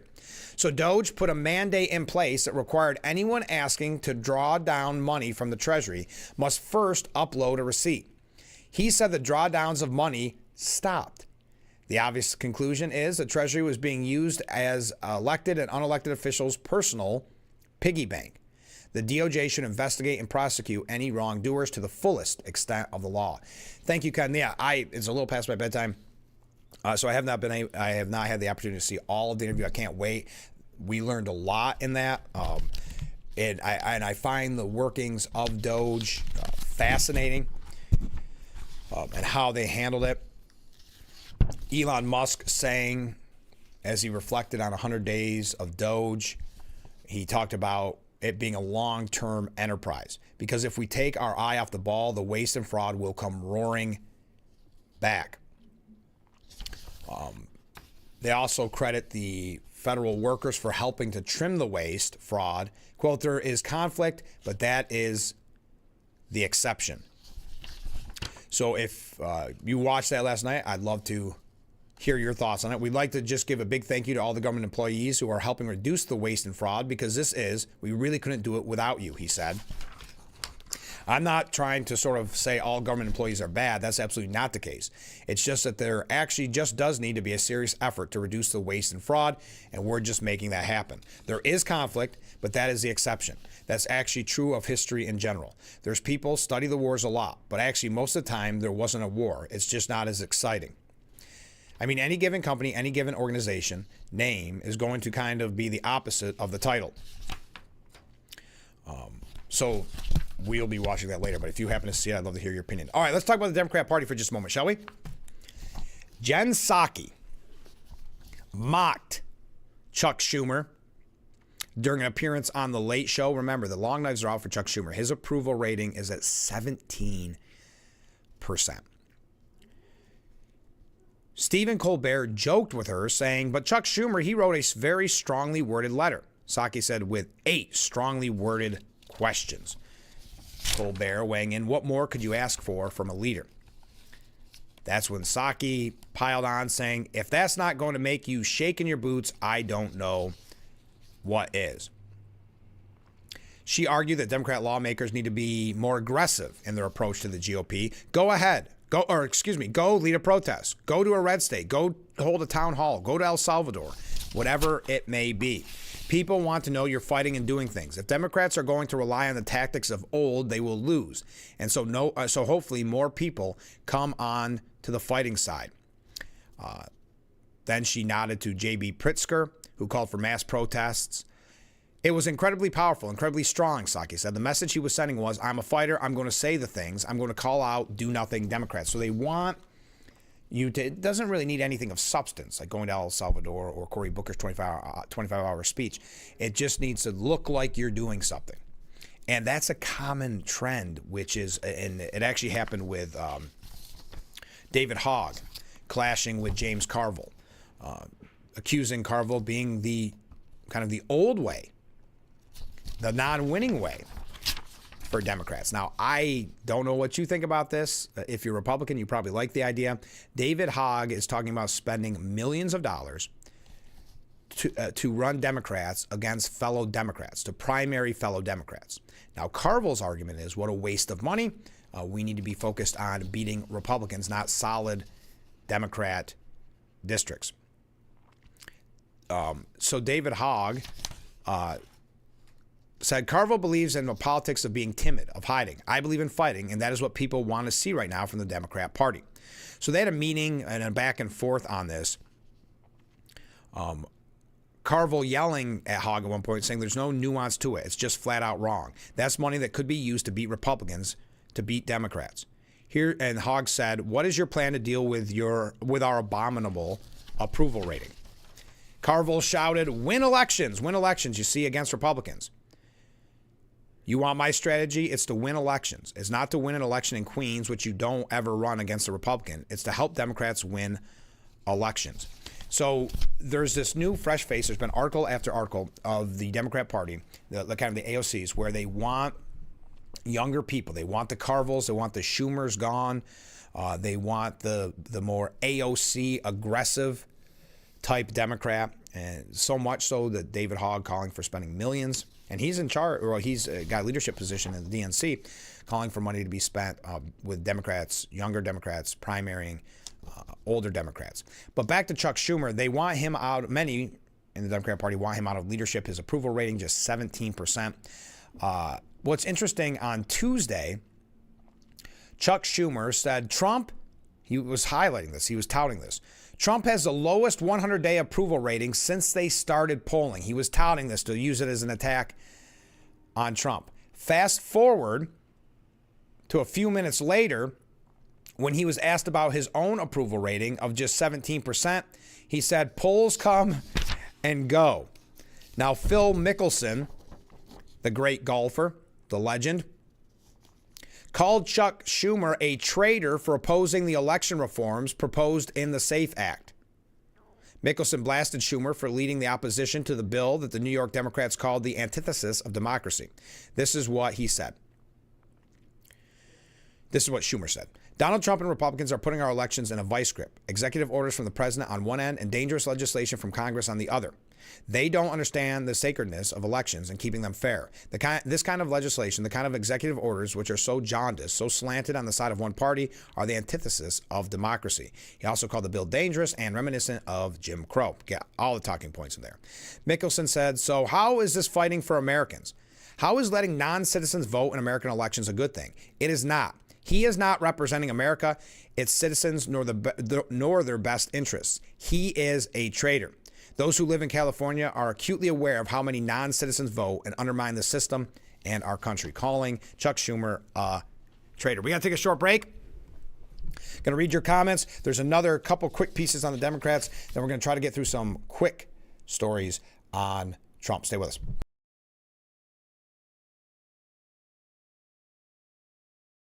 Don't have time to go to the gym? The health club is not an option? Come to Hesselson today and see why swim spas and fitness systems can fit into anyone's yard and budget. 12-foot, 14-foot, 15-foot, 18-foot dual temperature hot tub and swim spas are all on display in Hesselson's indoor and outdoor showroom.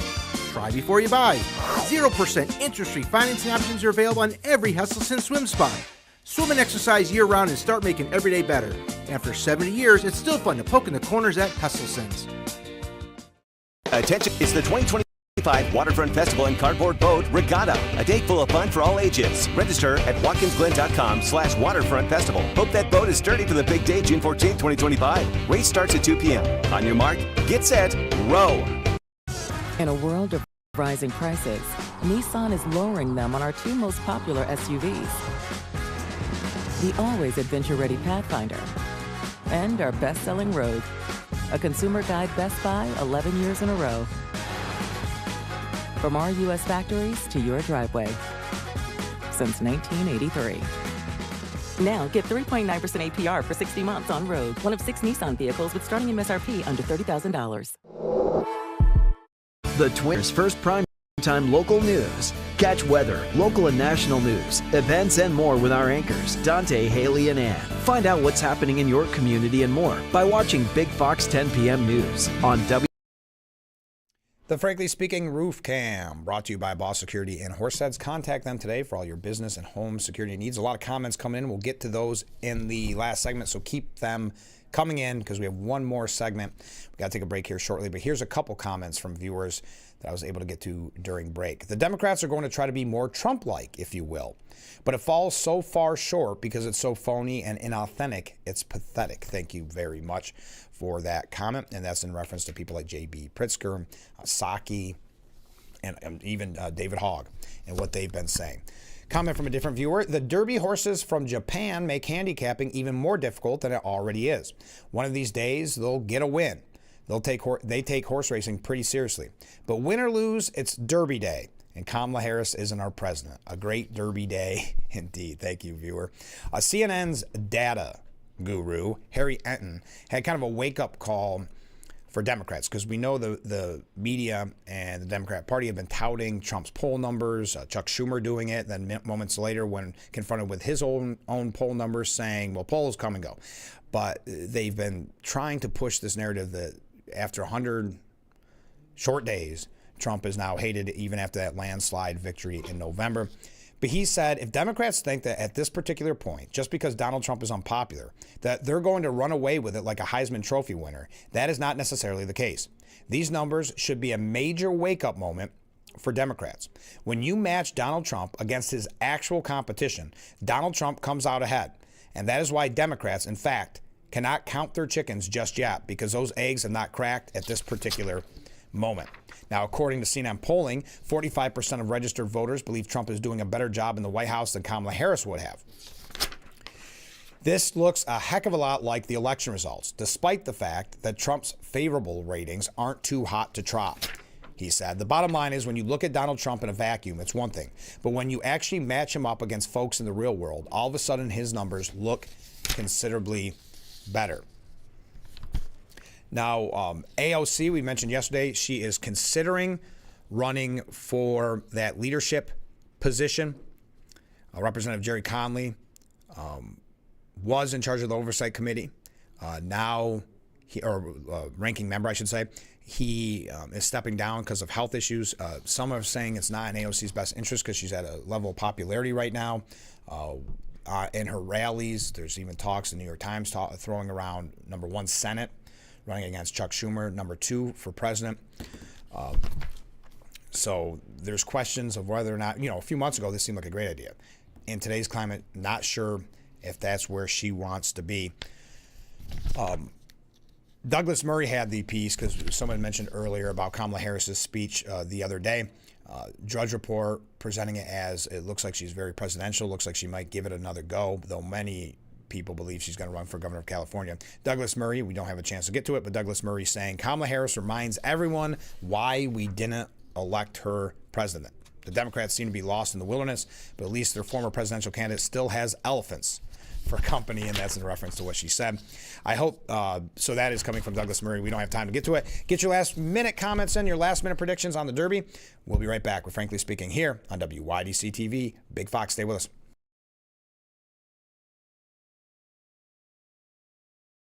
If you or a loved one regularly used hair relaxers or straighteners and were diagnosed with uterine, ovarian, or endometrial cancer, you may be entitled to significant financial compensation. I've used hair relaxers for years. I had no idea they could cause cancer. Chemical hair relaxers and straighteners have been linked to serious conditions, including several types of cancer. If you used hair relaxers and have been diagnosed with uterine, ovarian, or endometrial cancer, call us now. There's no fee unless we win your case. Call today.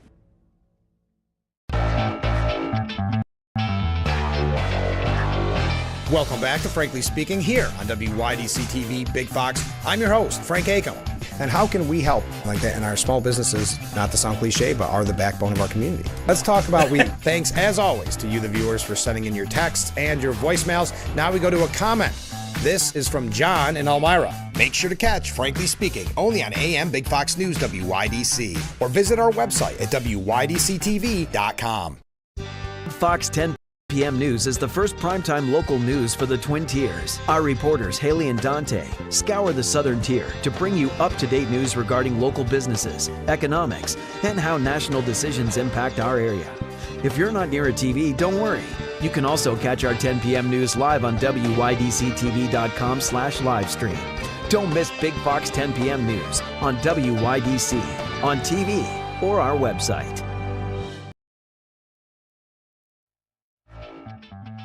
The Frankly Speaking Roof Cam brought to you by Boss Security. Thank you, as always, to our friends at Boss Security. Contact them today for all your business and home security needs. We are back broadcasting live from the Hesselson studio here on Marcus Street in Corning. Let's go to some viewer comments. Ken writes, it would be a horrible plan to allow landowners to vote in the localities where they own land, but don't live on it.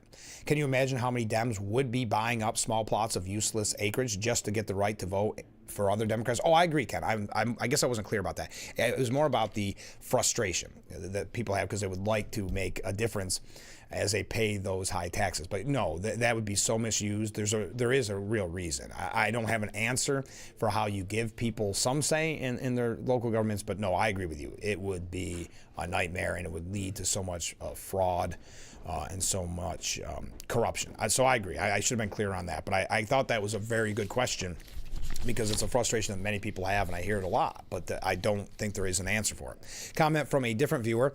No doubt Schumer has lots of enemies, even within his ranks. One of the results of operating with no moral compass. Thank you very much. Final comment.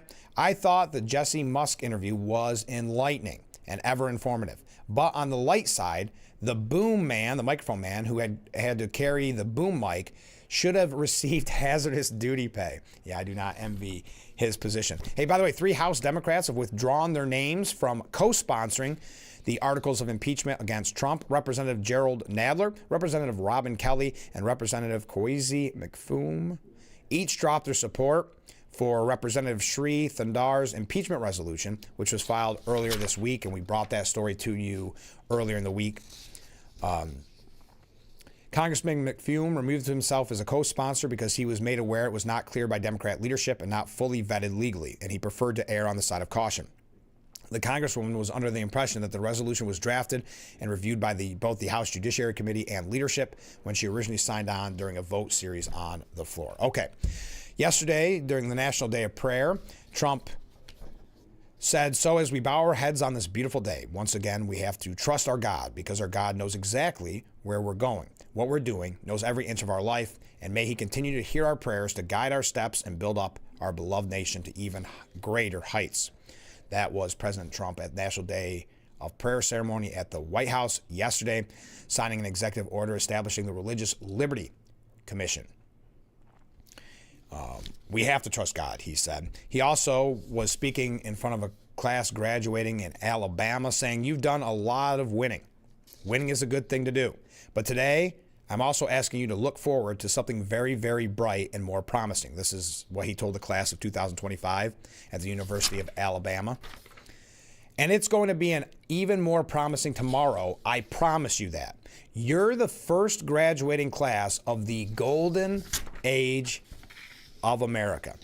You're graduating at an exciting time for our nation, a period of both extraordinary change and incredible potential.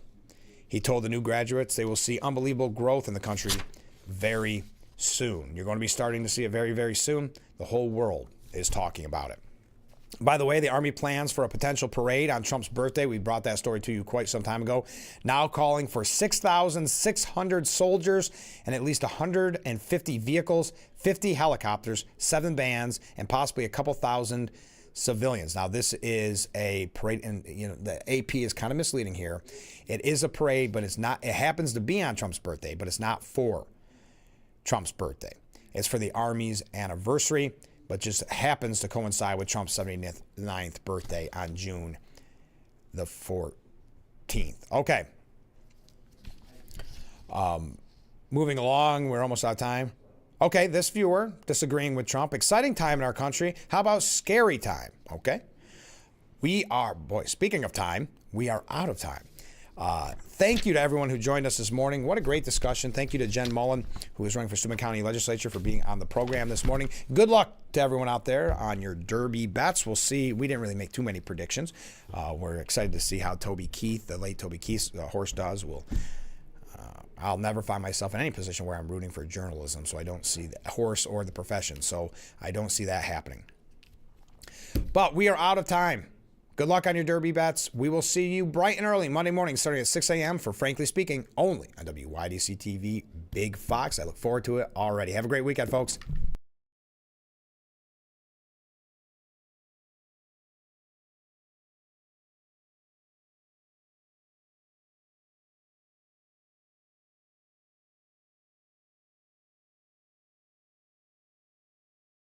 When you think boots, think Hess.